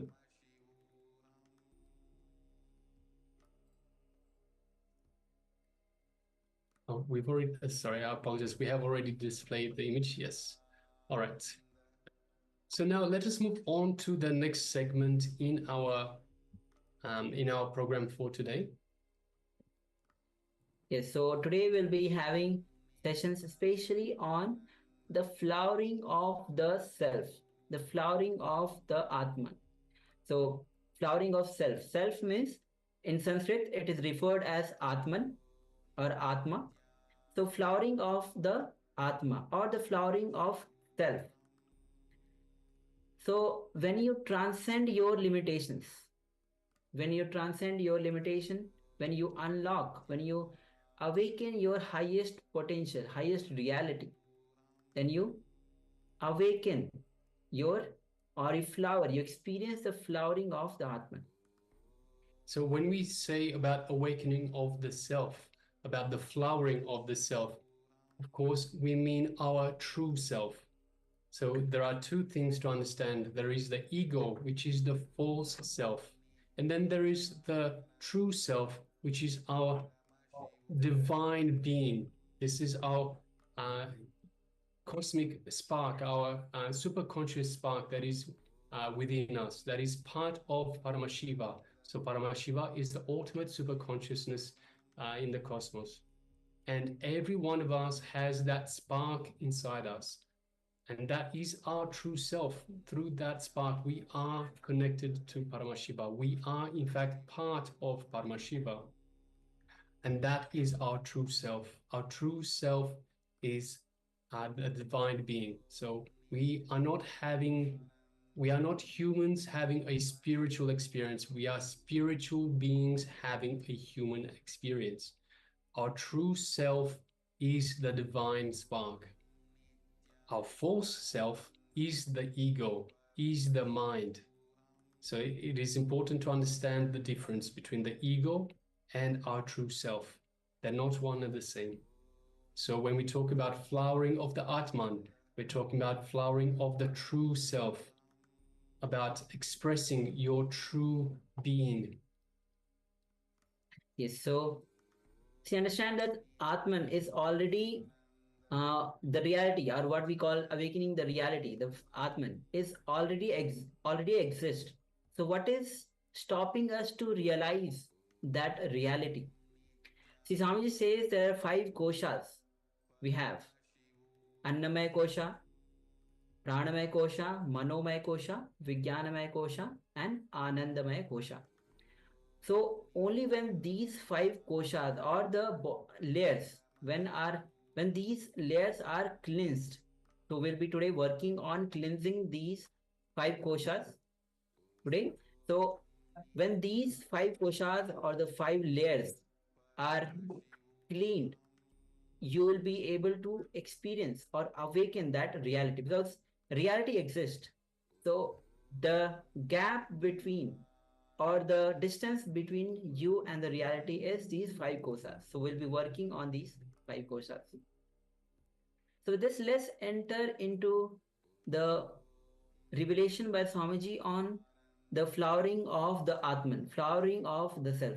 We have been talking about this. So let's hear directly from Bhagwan himself, the Supreme Pontiff of Hinduism himself, as he reveals on the flowering of the Atman.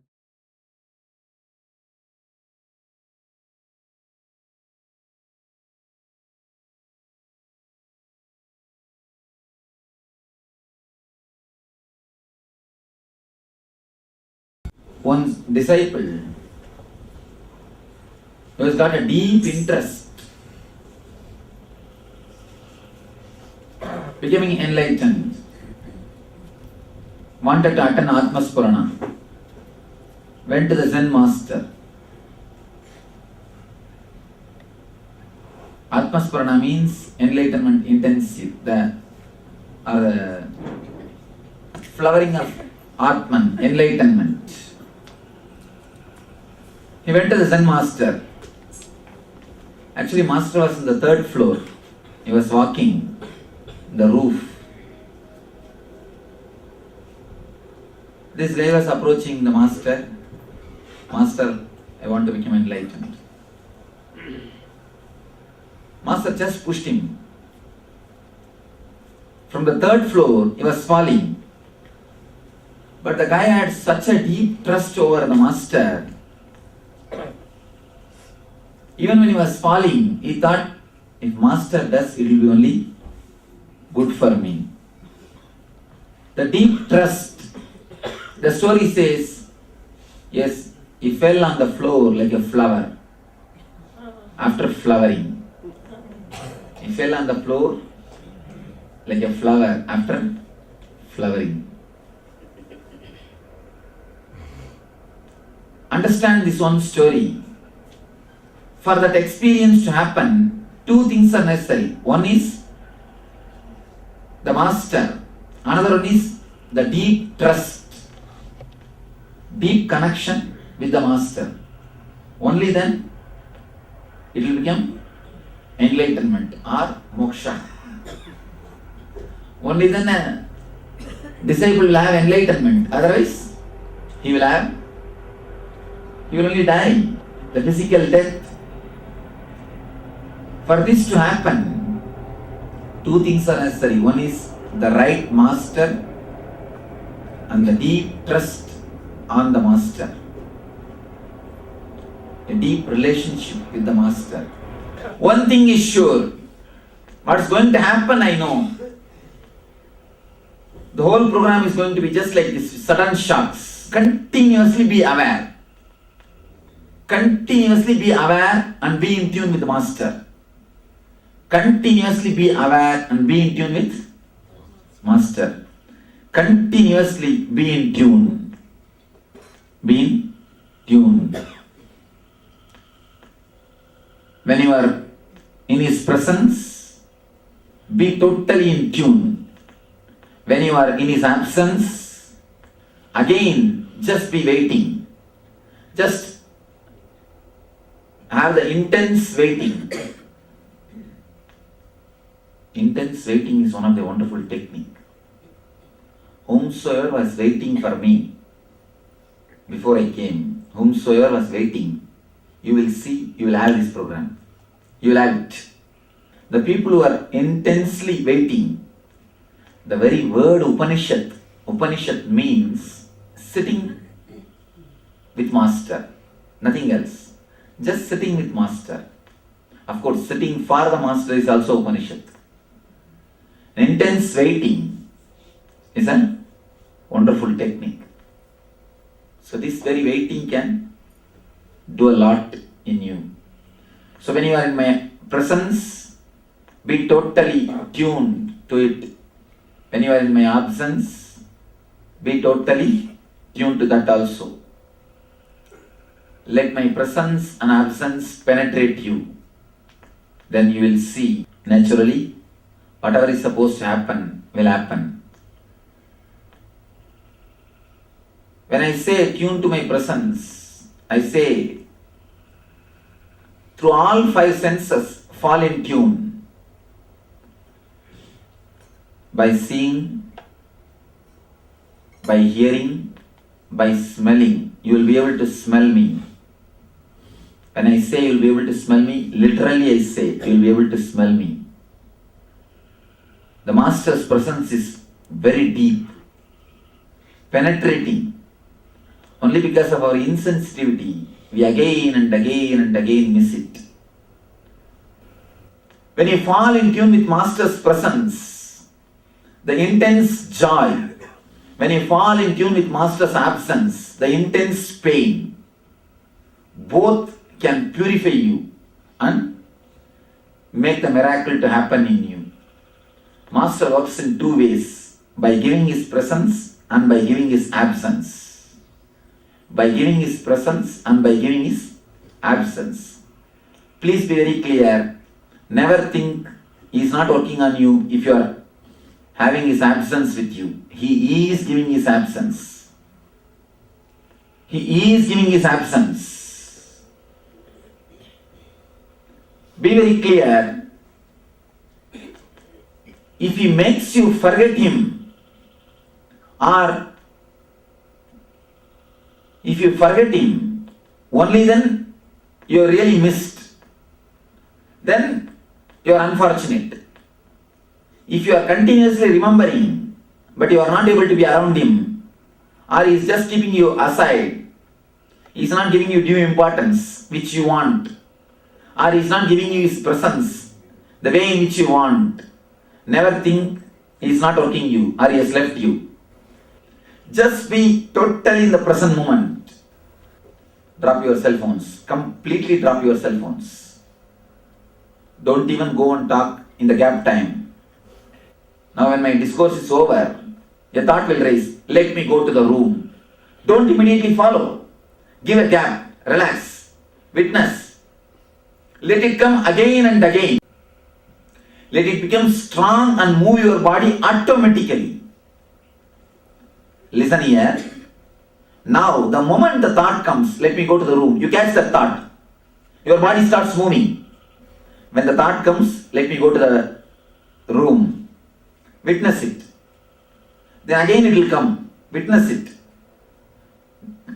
Maximum possible time, witness that thought. After some time, after some 10, 12 time, the thought will become so intense, it will just take your body, lift your body. When the thought directly lifts your body, without you being inside, something happens to you. That is what I call grace. That is what I call grace. When you are there in between your thought and the body, you look so ugly. When you are missing between you and your thought, everything, whatever you do has got grace. Even your scolding, your anger will have compassion in it. Even your lust will have a pure love in it. Everything. Let us understand this first. This is the first thing which we need to understand. Design means having the information what the customer wants and what is supposed to be supplied and how best way the packaging can be done. What is the interest of the product means what do you want to give and how you want to market. With all this information, with all this data, product is created and marketed. Revelation means only one thing is in the picture, need of a customer, that's all, nothing else. What the person needs, nothing else is in the front. And the truth, as it should be expressed, comes out. Just designing is different, revelation is different. If it is a designed program, you don't need any preparation because it is revelation, means the truth. You need just few preparation. Atma Spurana.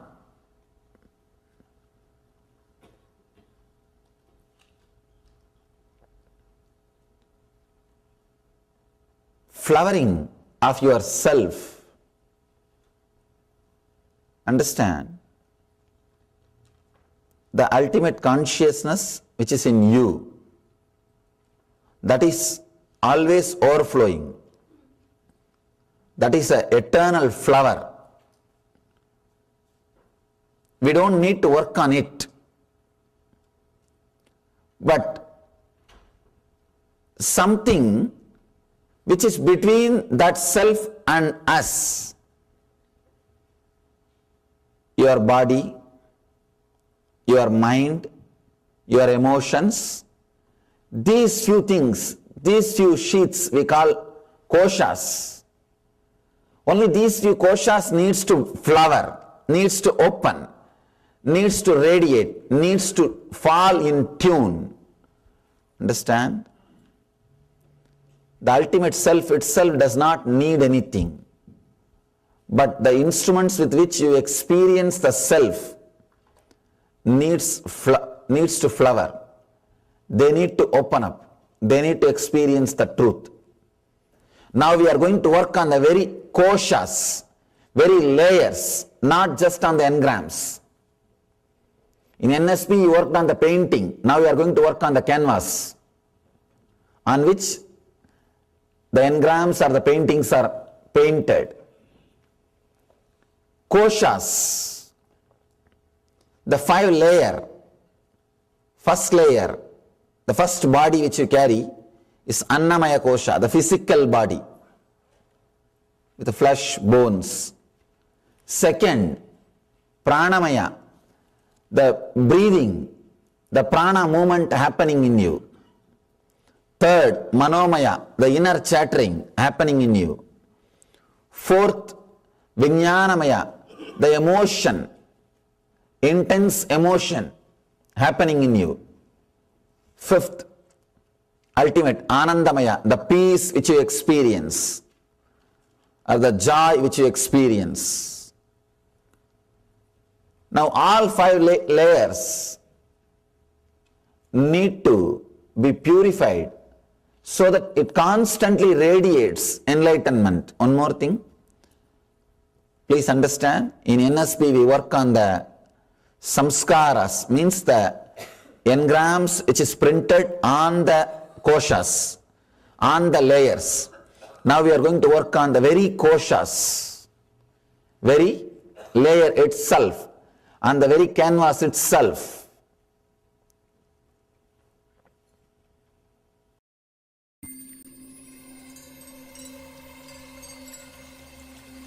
I welcome you all with my love and respect. Let you all open all your three eyes. Om Nithyananda.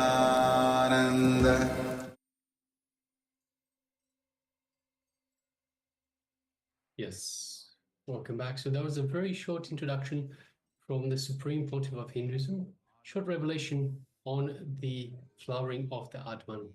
And of course, Swamiji has mentioned all the different koshas, the different sheaths of our body. So different layers, different sheaths of the body. And of course, as we mentioned earlier, we will be going through each of these sheaths today, each kosha, starting with the first one, which is, of course, the Annamaya kosha, which is the physical body. So it is the physical body that we are most used to, we are most accustomed to. We identify ourselves with the physical body because we can see, we can feel it. This is the Annamaya kosha. This is our physical body. And of course, Annamaya also refers to the food. So it's also known as the food body. So if you've heard of Annadan, it is the giving of food, the offering of food. So Annamaya kosha refers to the food body, the food sheath of layer of the body itself. So as we go through today, we will be going through all these different koshas. Now let us move to the next segment, which Yes. So the next segment is going to be on the introduction to the Atma Spurana. Swamiji already mentioned, when these 5 koshas, when we work on, when it is cleansed, we experience the reality, the flowering of the Atman happens. So Swamiji will be introducing in this revelation, and which is related to the time shaft theory itself. How the time shaft, which is the past, goes into future, future again comes to the past. So this time shaft just keep on rotating, and we are in this time shaft. So how to break this limitation, how to touch that eternity, Nityatva. So let's enter into this revelation by Swamiji.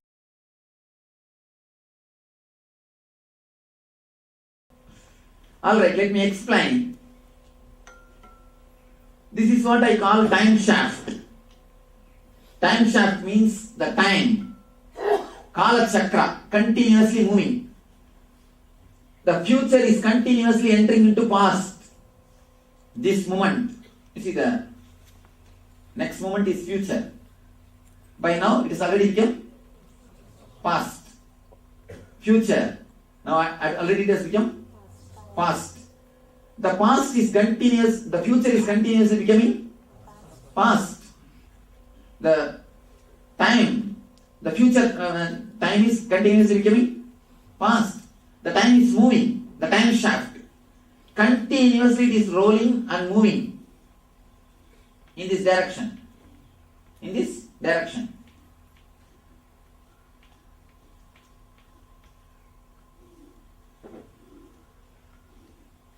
The past is moving into future.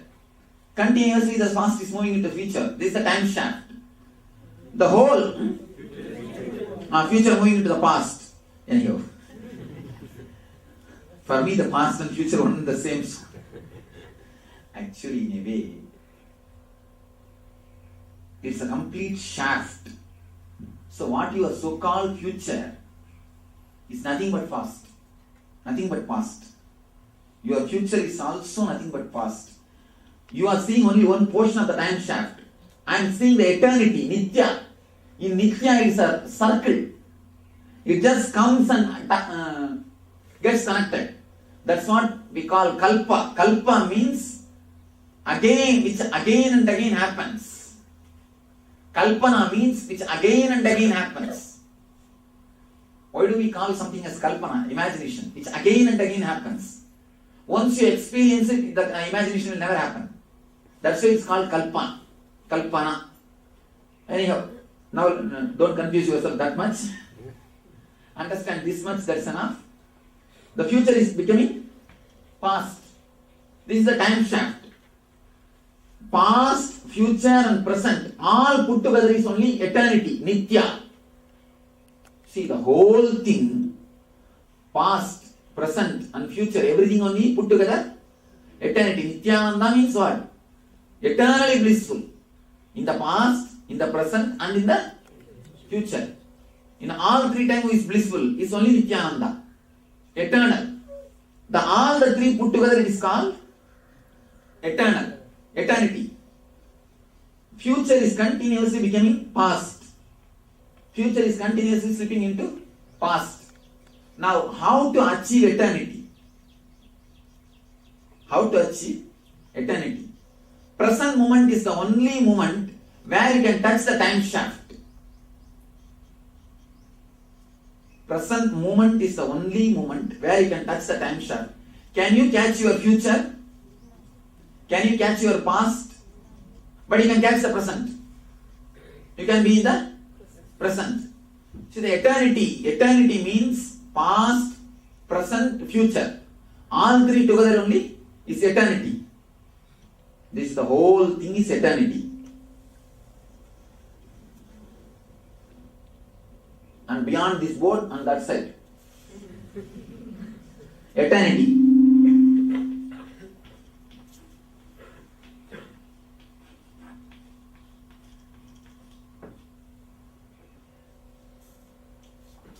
Adi, understand all these diagrams and copyright it. Because these are all not taken from anywhere. Simply download it. Eternity. You see, this is the eternity. In this eternity means Nithya. We have to touch Nithya. We have to become Nithya. Where is the relationship between you and Nithya? Only present moment. You see, where is the relationship between you and the planet Earth? The place where you are touching, where your feet is touching. Is there any other place where you are connected to planet Earth? No. Planet Earth may be this side so much of land is there, this side so much of land is there. But you are connected to planet Earth where? Only where your feet is touching the earth. Only in this place you are connected. So the time shaft is also there. Thousands of years are over. Thousands of years are going to come. But you are connected to time when? Where? Only now. Only now, this moment. Thousands of acres are there this side. Thousands of acres are there that side. But you are connected to space, planet Earth only in this 2 feet. Where your feet are touching the planet Earth. Thousands of years are gone and thousands of years are going to happen. But where you are connected to eternity? Now. This moment. Am I right? This moment. This is the only moment you are connected to eternity. The present moment. Not to next moment or the last moment. No. This moment only you are connected to eternity. So if you want to touch the eternity, if you want to touch the time shaft, you have to come to this moment. Present moment. This is the only space. This is the only time. Now is the only time. Here is the only space. Now, here, or nowhere. Now, here, or nowhere.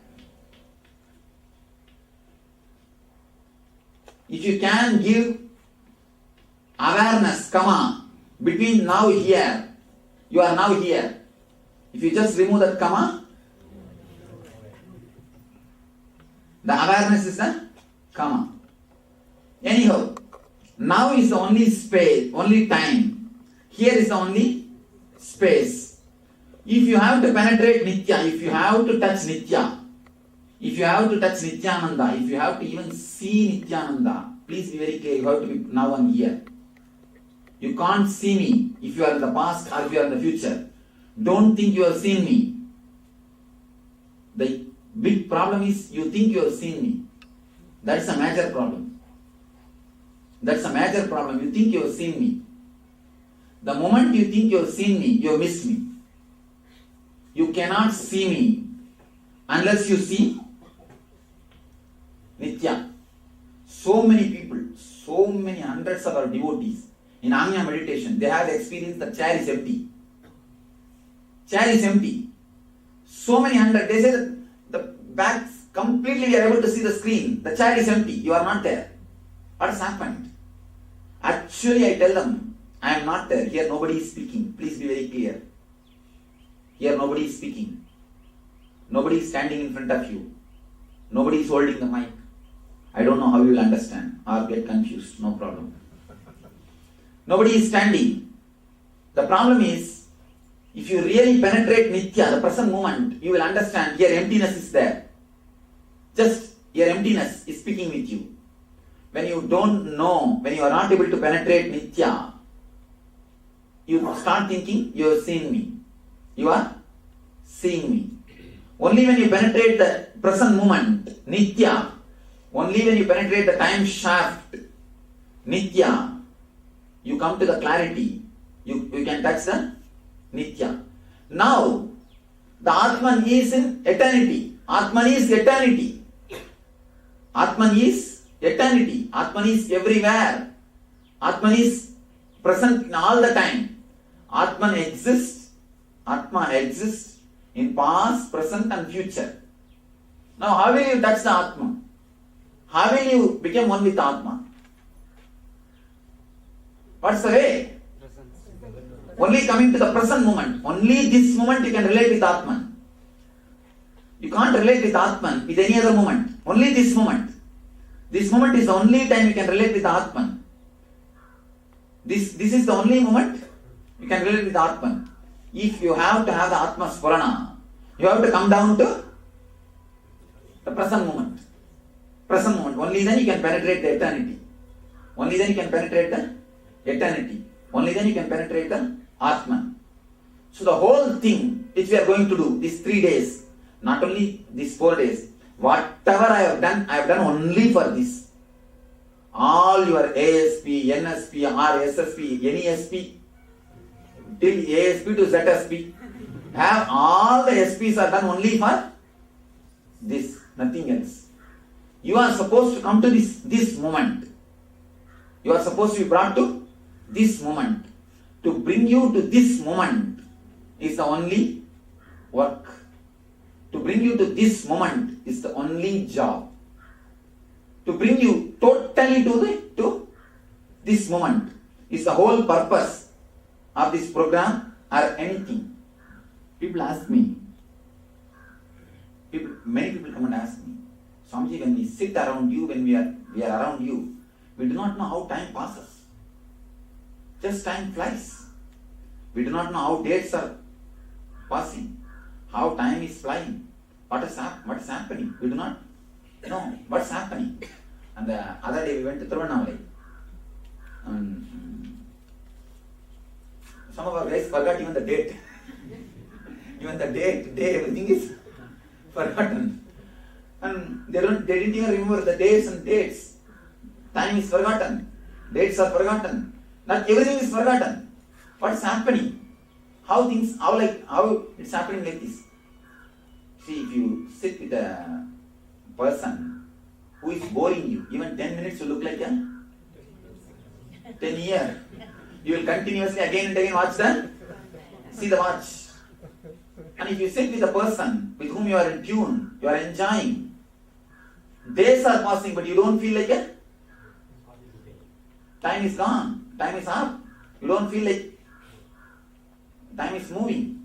How this happens? You need to understand deeply.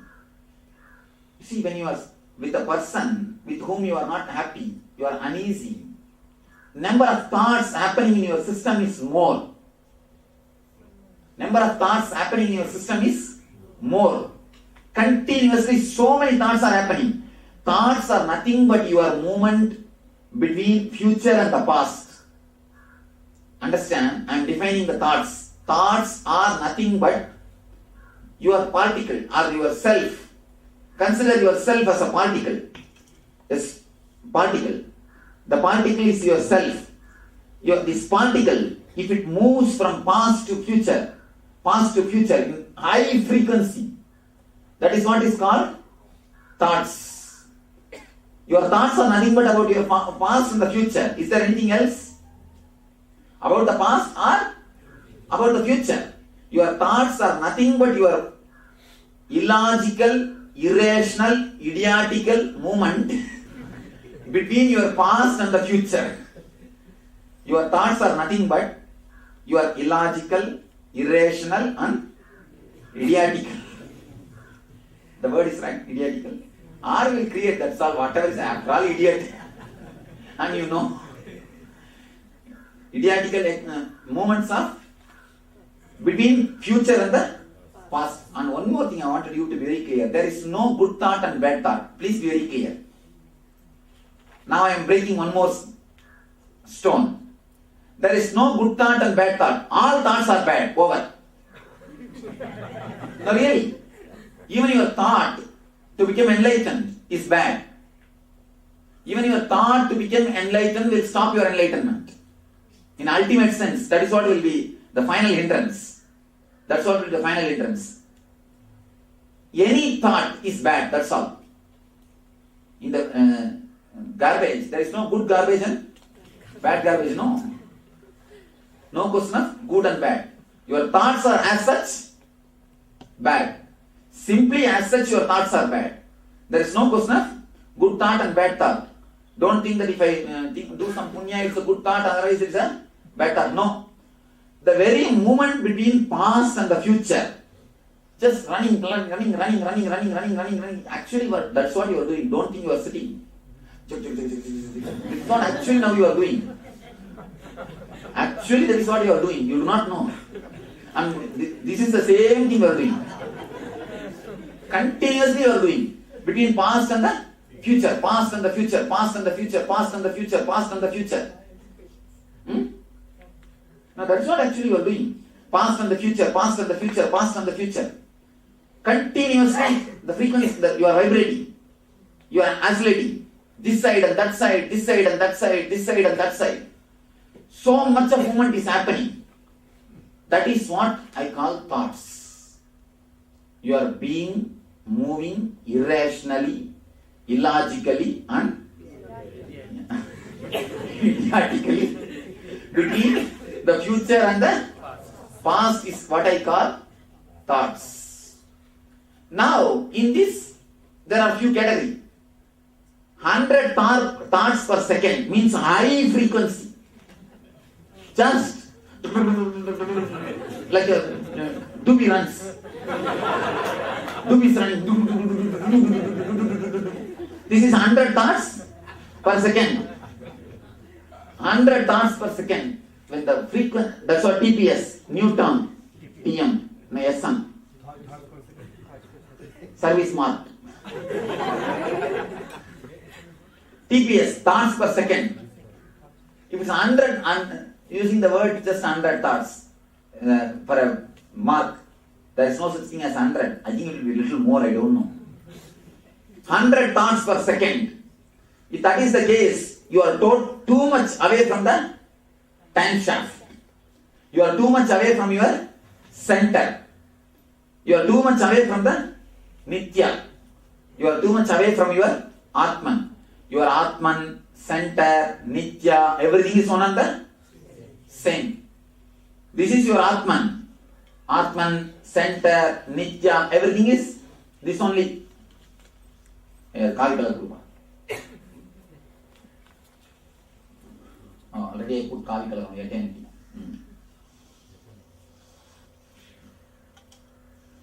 Here you and me is one and the same. Here you and me are one and the same. Please be very clear. In this space, you and me are one and the same.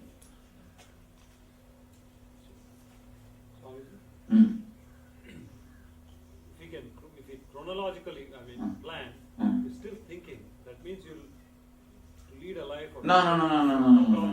Now let me. You see, as long as you are inside your Manipura, all your thinking will be only psychological worrying.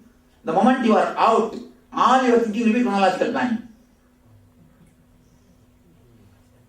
As long as you are inside your Manipura, yesterday that is what I gave you the technique. Just sit, don't move.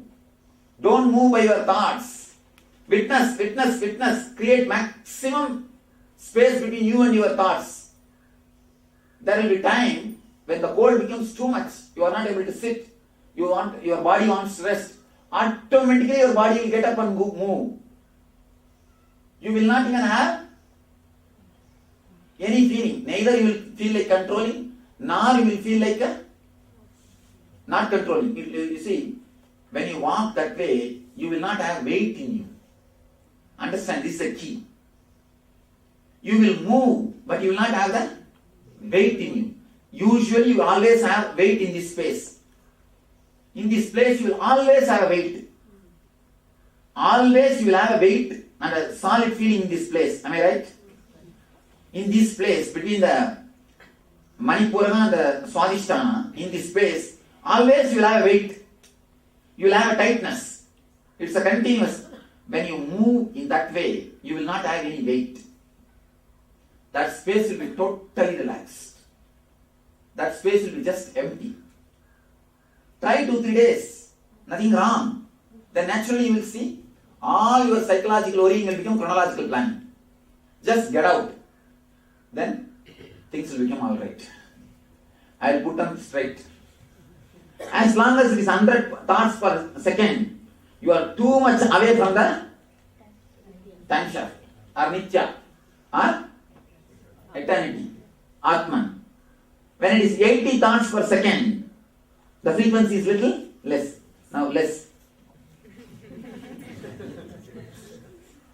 Then when it's 60, then little less. You can say just like a kilometer speed only. Under a kilometer, this Ragini drives. And 80 kilometer, Chitrama driving. And the 60, she is driving. No, she is driving.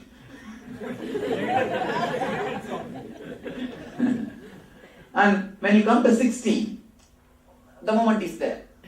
When you come to 40, still low. When you come to 20, you almost manage. You almost manage. The thoughts per second, if it can be brought down, that is what is meditation. Meditation is nothing but techniques to bring down the TPS. Bring down the TPS. Whatever helps you to bring down the TPS is meditation. When you carry your child, if you are just totally relaxed and TPS comes down, that is meditation. When you are playing, you are totally relaxed, TPS comes down, that is meditation. Whatever makes your TPS to come down is meditation. Please be very clear. Whatever makes your TPS to come down, anything, if it makes your TPS to come down, it's meditation. It is path to eternity, Nitya. Whatever makes the TPS up, it is Mithya. Sometimes even our meditation makes TPS up.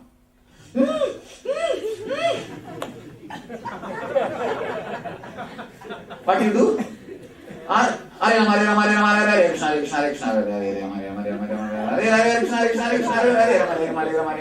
What happens? TPS just goes up. So whatever makes your TPS up is Mithya. Whatever makes your TPS down is Nitya. See, I am giving you the sutras to create meditation techniques. I taught enough of meditation. Now I am giving you the sutras. Let you start creating techniques. Whatever brings your TPS down is Nitya. Whatever takes your TPS up is Mithya. Easiest to measure. Straight, that's all. Straight. The more TPS, more suffering. The less TPS, less suffering. The less TPS, more ecstasy, more joy. more bliss. Because you are near Nitya. You are coming nearer and nearer to Nitya. Don't think if you are sitting here, you are near to Nitya. No. That's what we think. That's what we tend to think. We think if we are sitting in the front row, we are near Nitya. No. If you are sitting, don't think if you are sitting there, you are near. Again, there is one more complex. This is, I am near. Where you are sitting, it's not the thing. If you are sitting, you are near Nitya. If you are doing, then you are. If you are sitting, you are near Nitya. Just sit, you will be with Nitya. Just sitting you will be with Nitya. Nothing else. Understand, the number of thoughts, the TPS, if it comes down, naturally you are near bliss. If it is high, you are away from the bliss. Now, let me give you very clearly, that's Upanishad concept. Your Atman, your being, is covered with 5 sheaths. Annamaya. Annamaya means 100 TPS. Pranamaya means 80. Means coming down and down. Then don't ask between the 81 and the 90, which Koshas only. This is the area. So pranamaya. Then comes mano. Then comes minya. Then comes anandamaya. Even this anandamaya is not enlightenment. Please be very clear. Even this anandamaya is not enlightenment. When you cross the anandamaya, what happens is what is? Atman. If your thoughts are continuously moving this side and that side, this side and that side, you are in Annamaya. High speed. I read a beautiful statement yesterday in the Madras. மெதுவாக ஓட்டினால் வீடு சேரு, இல்லையேல் வீடு பேரு. If you go slow, you will go to the house or you will go to the Kailasa. So, if you are in the high speed, you are going to go to the not Kailasa, somewhere else. You are in Annamaya. If the frequency is too much, you are in grass level. Only the grass level things can give you the joy. Only the grass level things can give you ecstasy. You are too grass, Annamaya. If the frequency comes down, it becomes Pranamaya. If the frequency is more low, you are penetrating the Manomaya. If the frequency is little more down, then you are penetrating Vijnanamaya. The frequency is little more down, you are in Anandamaya. If the frequency is totally stopped, nothing, just, then Anandamaya. Then the Atmamaya or Nityamaya. You can call it as a Nityamaya or Atmamaya. These 4 days, we are going to work only to penetrate this 5 layer. Penetrating this 5 layer means stopping the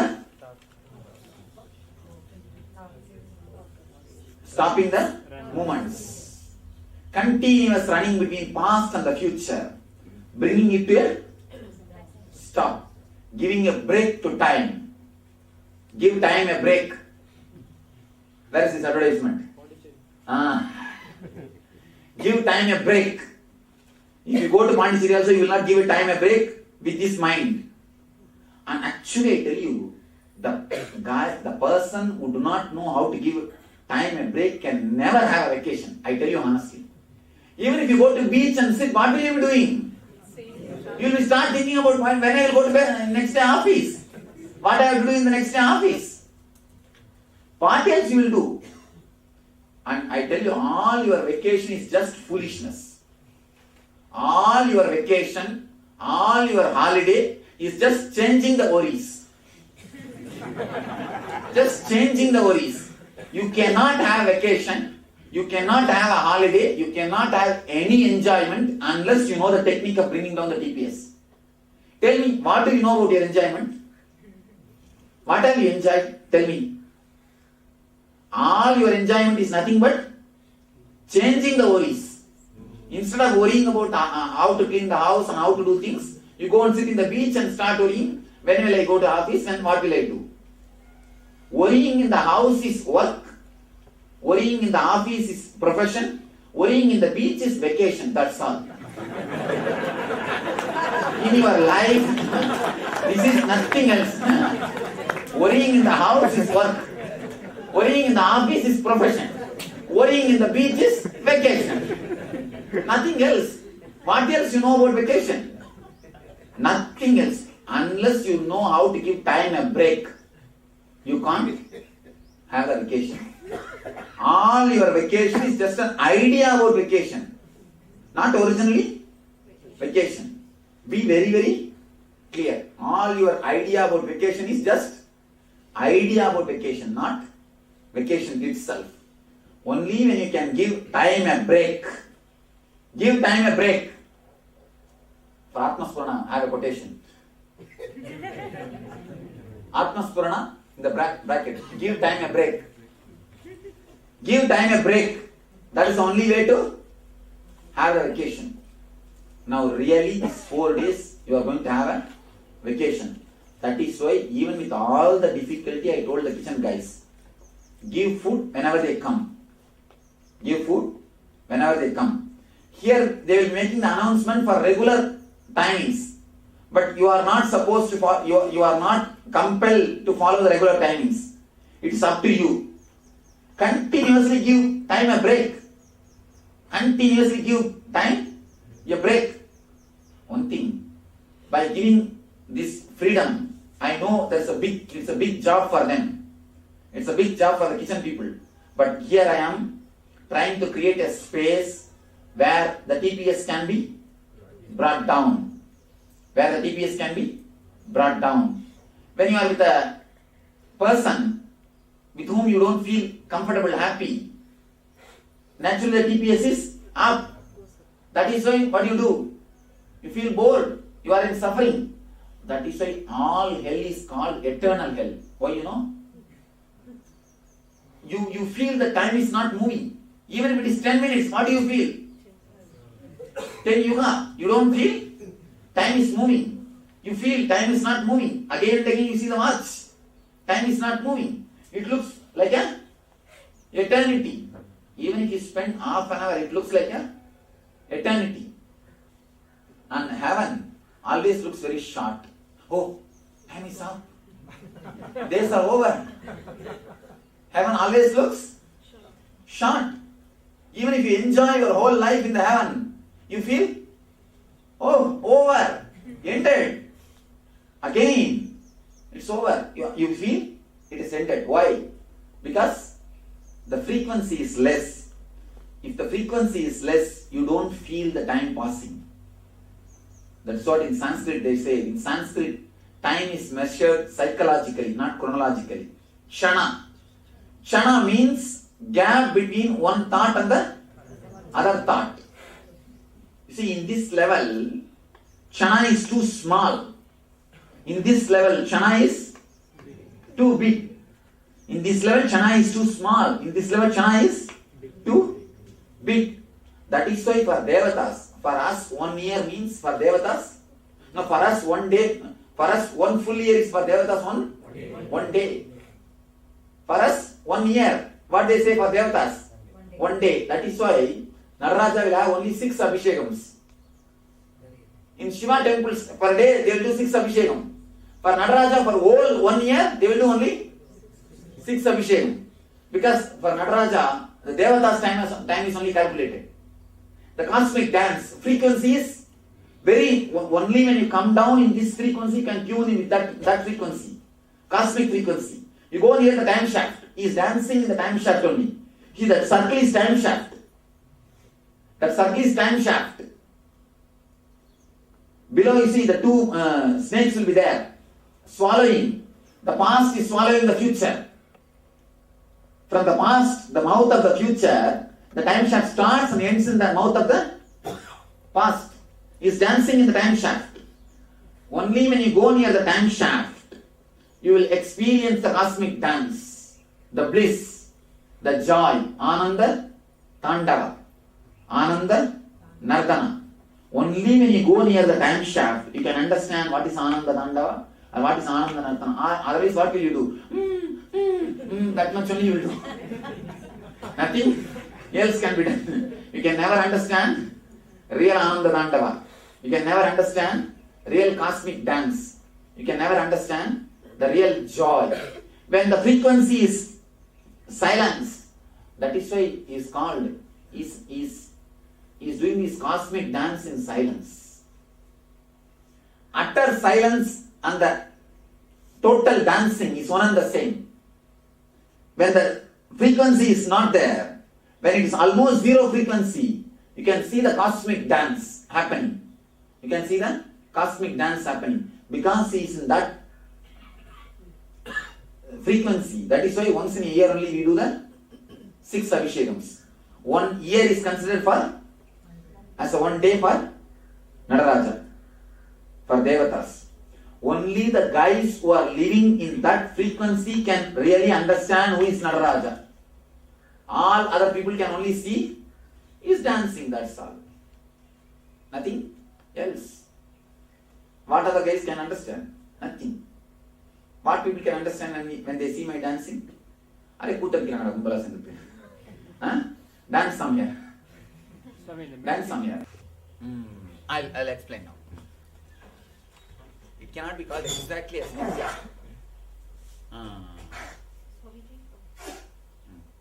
When you were talking about chronological worrying as opposed to chronological planning, this thing really upsets me because I don't know how to do it. I can understand it conceptually. That's what I'm creating a space for you now. These 4 days, don't move with the mind. Just witness the mind as much as possible. Don't give food. Don't do anything. Just witness. Let us see how much the body can pull you, how much the mind can pull you. Give a break. Give time a break. That's all. These 4 days, that is what I am trying to create a loving space. Let me explain how the Master's presence is working in this. Yesterday, some of us had a very confusing experience. You shouldn't have discussed with others, then it will be confusing. No, after you left, we were sitting for maybe 45 minutes, 1 hour. You shouldn't even calculate it, it's 1 hour. No, maybe, that's why I said maybe. But we didn't get any thought. Then that's all, that's all. Sit for eternity, what is the wrong? We are getting sleepy after that. And then naturally, you see, if the sleep is too much, either your body will tell, let's go and sleep in the room or sleep here itself. Do that, that's all. That is what I told you. I am creating a totally loving space where you can experiment with this. You see, in the house only you have 1,000 problems. I can't sit here, I can't sit there, I can't do this, I can't do that. Here 4 days, give time a break. I am creating a space for you where you can experiment these ideas, where you can ripe, where you can become fruit. I want spiritual fruits, not religious nuts.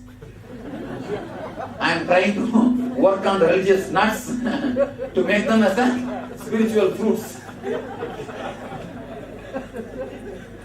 As long as it is a faith, it is just a religious nut. Only when you are ripe, when you work with these concepts, you become a spiritual fruit. These 4 days.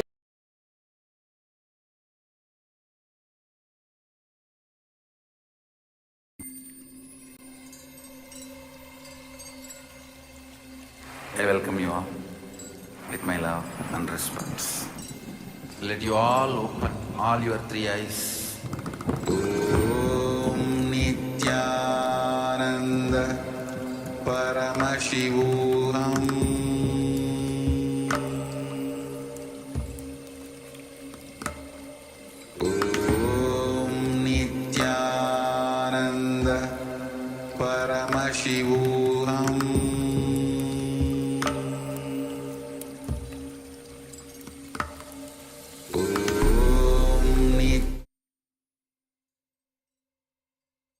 Yes, Nithyananda, all of you. So, Swamiji beautifully shares about the flowering of the Atman, which is the very theme of today itself. How Swamiji introduced about the time shaft theory, how past continuously goes into future, and future itself goes on to past. It is our future is nothing but the reflection of the past. Only in the present moment we can touch that eternity when our thought per second is 0. When we have high thought per second, we have lots of thoughts and we are away from eternity, the time shaft, the eternity, Nityatva. When that thoughts per second decreases, we are very close to the present moment, from where we can see the past, future, and present, which is says beautifully, this all are together and one and the same. So with this, let's enter into the internalization exercise. Yes. So the internalization exercise is introduction to Atma Spurana, introducing yourself to yourself. Introducing yourself with your track record is pretty much like saying, all right, here is my track record, you can now trust me. We can be friends. But Swamiji beautifully tells us that we do not need such big files. We do not need a credit report in order to create friends. We do not need to show our track record. Showing our track record is like showing a credit report. You can trust me now. You can trust me, we can be friends. Understand this, try this new experiment of creating new friends. Yes. Don't go to your own family or friends. If you go to them, you will bring back your old identity. So take few minutes in this experiment. Try creating new friends. This is a new experiment that we are actually entering into. So go to the people whom you don't know at all. So meet with at least 20 new people and express yourself in a new way without using your identity. See, whatever your identity that you carry, whether as a profession, as a relationship, whether you are a household or you live in this area, this location, or any identity that you carry, or any track record that you have, that I have won this medal, I have won that medal, I have been championship and I have been champion in that championship, and no visiting cards also allowed. Don't give any visiting cards. Just create new friends without your old identity. So we'll be taking a few minutes for this. Let's enter into this new experiment. This is going to be exciting. So take this seriously. You can just go around, though meet a people whom you don't know, totally new people. Just meet them. Let's begin this activity.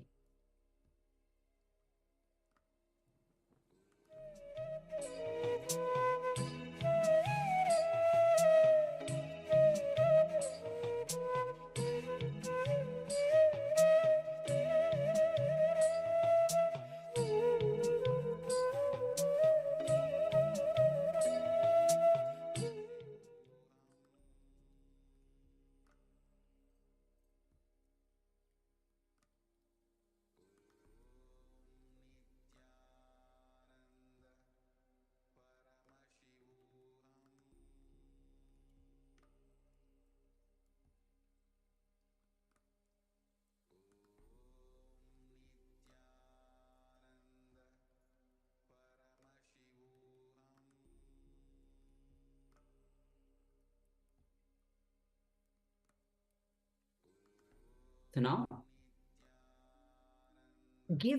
write down all the new ways you want to when you meet the new people and create new friends, how you will be introducing yourself in a totally new way. So you don't have to go out and meet the new people. Just write down the ideas how you're gonna meet the new people in a totally different way. Don't use your old identities, your old track records, visiting cards. Just introduce yourself in a totally new way, creating new friends. So you can do this experiment, write down the ways, the new ways, how you are going to introduce yourself to the new people and create new friends. So let's begin this experiment.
Yes, so you can relax now. So this is an important exercise to drop your identity. So before we drop our identity, requesting all participants to please switch on your cameras. So we have Ma Kaili Wang, Ma Sia Wu, Ma He Anki. We have Ma Shu Wei Ping and Shri Nityaling Godbhavan, requesting everyone please switch on your cameras. Yes, Ma Sia Wu, thank you, Ma. Please switch on your cameras and be available in the camera frame.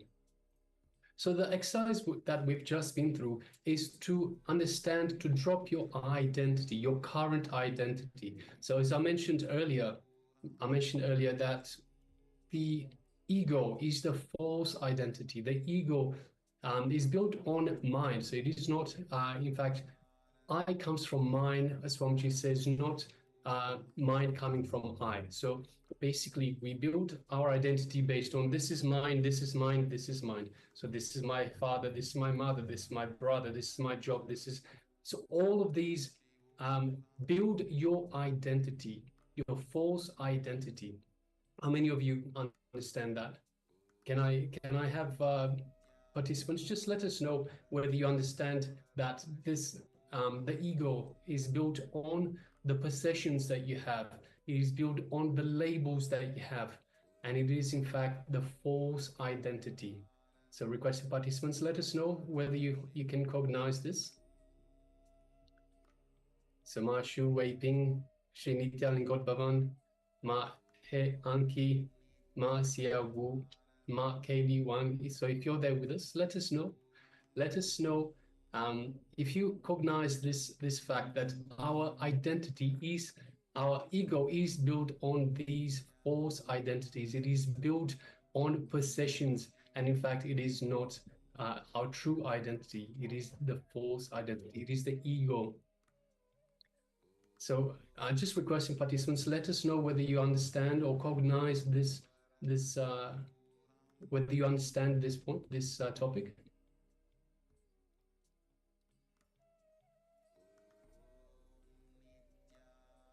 Also, do we have a translator for the room? Can you please let me know if we have translator for the room? Sri Nityaling Godbhavan, are you a translator for this room, please? You can let us know in the comment box. Yes, okay, excellent. Thank you very much, Aya. So, so requesting participants, let us know if you understand this very idea, this very concept that the I, the ego, is built on mind, on possessions, on labels. This is mine. This is how I relate to the world. And so this is what we're trying to do in this exercise, to let go of the false identity, to drop the false identity by having a new way to introduce ourselves, a new way that doesn't involve, as we said, the business cards, doesn't involve the labels. I am so-and-so's father, I am so-and-so's son, I am so-and-so's daughter. Without all of these identities, labels, and possessive concepts. So by dropping these, then you move more into the true self. So you let go of your identity with the ego, with the false self, and you move closer towards your true self, your Atman. This is the flowering of your Atman. So you come more into your true nature. And of course, as Swamiji told us beautifully about coming into the present moment, the restful awareness. The present moment is where the flowering of the Atman, of the true self, resides. All right, so next let us move on to the next segment, which right now it is a detox recipe, a detox segment for Nirahara, I believe, Nirahara. Yes, we have. So today, see, understand that whole Paramashivoham will be going through various kinds of detox. And understand, detox is very important part of the whole Paramashivoham program. And because so much of toxins that we have gathered, which becomes independent intelligence by the time itself. So understand that importance of detox is so much. Taking haritaki in the night, in the morning when you wake up, you do the intestine cleansing enema, you clean your nostril, cleanse your eyes, do yoga, and various other types of detox. Understanding that detox is very important aspect of a super conscious breakthrough. Only when you start detoxifying from what you have, toxins that you have gathered, it get released from the system. Your body system is ready to receive.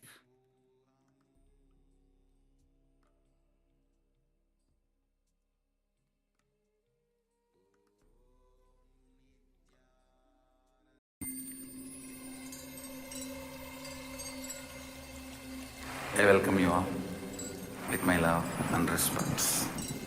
Let you all open all your three eyes. Om Nithyananda Paramashivoham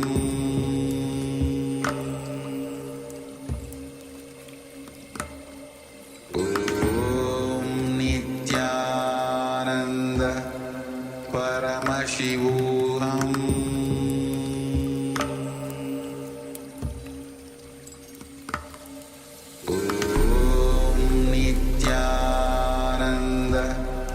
Paramashivoham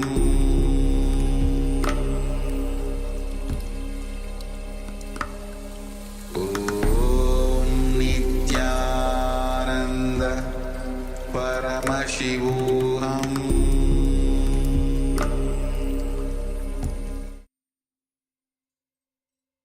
Sorry for the technical glitch.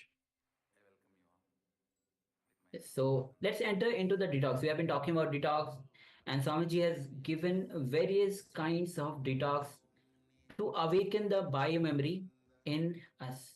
See, understand? Now we are going to enter into a detox with Nirahara. Now, this detox awakens the biomemory to produce food directly from the air. Yes. See, understand? It might be for many of you might be so surprising or even magical that how can you live uh, with the food directly from the air, not taking any food from outside. I remember one of the example that Swamiji gives when during his Parirajak Yatra, he found a sadhu who was actually seated in the underground, fully covered in the glass, 1 full year. He was in that glass without the there was no option of the air or the food, even because the whole body itself breathes. Swamiji is very beautifully. The whole air itself, body itself breathes.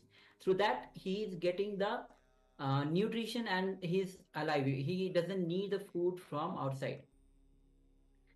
So let's enter into the Nirhara Samyama. Swamiji has given this Nirhara Samyama to all the people who are not in the actually not doing tapasya like how the sadhus do, but for the people who are living in society and yet that urge, that seeking is there within them.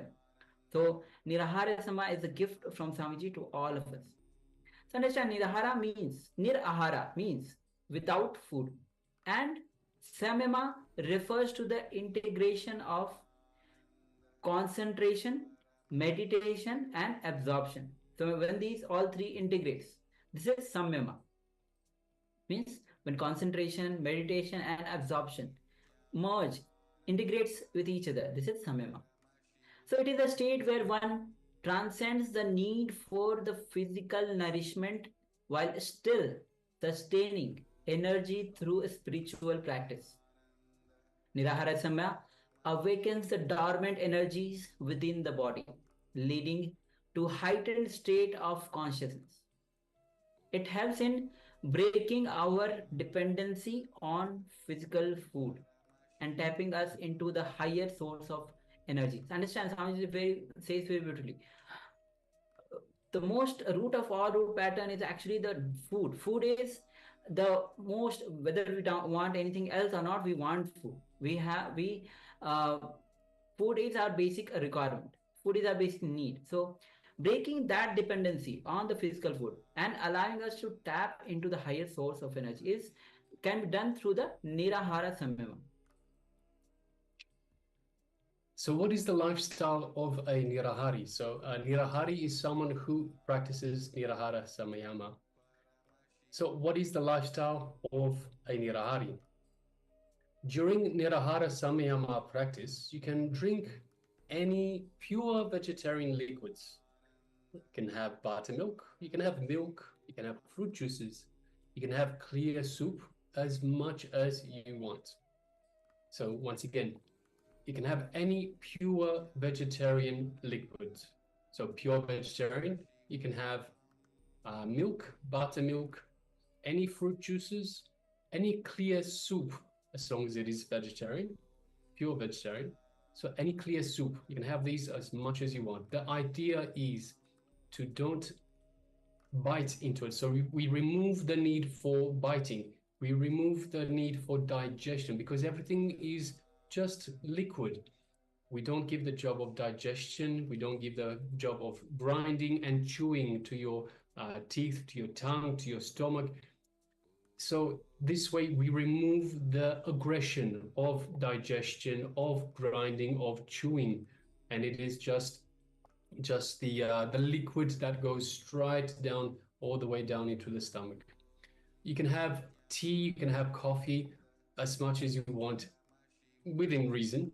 And once again, you can have buttermilk, you can have milk, fruit juices, soups, you can have vegetable juices as well, as much as you want, but make sure that it is liquid. So it must be liquid. There's no grinding involved, no chewing involved, nothing to do with the tongue either. It is just drinking straight, going straight into the stomach. So that is the lifestyle of a Nirahari. This is what you can have. And we'll go through, we'll next go into the exact schedule of this Nirahara Samayama detoxing. So next will be, as Maharaj already mentioned, we'll be going through the 21 day of Nirahara meal plan. So we actually will be projecting the slides for you, all of you, because Nirahara Samaya is one of the greatest gifts that Swamiji has given to all of us. So, and many people have shared their testimony on this Samyama itself. So as you can see, day 1 and 2 have only the liquid diets. And day 3 you can have the break. You can have solid food. You can have solid food, the sattvic food, and make sure that you are having little, not feeding too much. Start when you are having 2 days of liquid diet, then start having third day you can have break, but make sure you are having little of solid and sattvic food. Don't take too much of the sattvic food. Day 4, the next day 4 to day 10 again, 7 days, have only the liquid diet. Again, the 11th day you can take a break. Again, have the solid food, and solid food, obviously the sattvic food we are referring to. No non-vegetarian food, no, even the spice is not considered as sattvic food. So make sure that you're having the sattvic food with very less spice or very less even the salt. Day 12 to day 21, which is the 11 days. Next 11 days have the liquid diet. So understand liquid diet means even you can have the juices, fruit juices, various kinds of fruit juices that can come. So make sure that is liquid. And understand that 90% experienced reduced cholesterol through the Nirahara Samma. 92% huge, for the 92% of the people, there was a huge gain in vitamin B12 levels. So just before we move on, what exactly is sattvic food? So we've mentioned you can have solid sattvic food for day 3 and for day 11 for the break. So what is sattvic food? Sattvic food is pure vegetarian diet. So once again, pure vegetarian means anything vegetable. So no animal products in terms of no animal flesh, nothing that comes as a way of violence. So everything has to be ahimsa, which is non-violence. So from non-violent sources, of course, when an animal dies, it doesn't say, yes, here, have my flesh and eat it. So it goes through pain. So this is not ahimsa food. This is himsa food. It is pain related food. So everything sattvic has to be ahimsa, non-violent food, non-violent sources. That's why even the milk, the buttermilk, the cheese, anything that you have, make sure it is from non-violent sources, and non-violent sources of the dairy. Otherwise, you can have vegetables. You can have any vegetables you want. You can have any fruits that you want. In terms of vegetables, also we avoid onions, we avoid garlic, and we avoid mushrooms. Now, why do we avoid these? The garlic and the onions, these are very good for medication. But in terms of consuming these again and again, they have a down effect on your consciousness. So especially during the courses that we do, we request you, if you remember, if you go back to the first day, we request you not to have any garlic or onion for the duration of this program, because this has a restrictive, these two have a restrictive effect on your consciousness. It brings your consciousness down a little bit. Swamiji's programs here, so the Paramashivoham Level 1, 2, and 3, these are designed to give you a super conscious breakthrough. So this is taking us a little step back. So that's why we ask you, that's why we also do the detoxing, which this is part of. Detoxing to cleanse the body, to make sure that we can move forward from the right space. And of course, we move forward from the right space. After detoxing, we also make sure that we don't continuously take step back, step back, step back. And that is why we avoid onions and we avoid garlic for the duration of the programs. Also, mushrooms. Mushrooms are a special form of vegetables. Mushrooms are a little bit higher on the rank of vegetables. They have this neural network between them, and they have the capacity to hold energy, which normal vegetables and fruits and herbs do not have. So for this reason, we also avoid mushrooms. So it is important that we have no mushroom, no onions, and no garlic. So this is a sattvic diet, pure vegetarian sattvic diet. So please take a moment and you can write down this Nirahara meal plan, the 21-day of Nirahara meal plan. Please go ahead.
Yes, slowly now you can relax.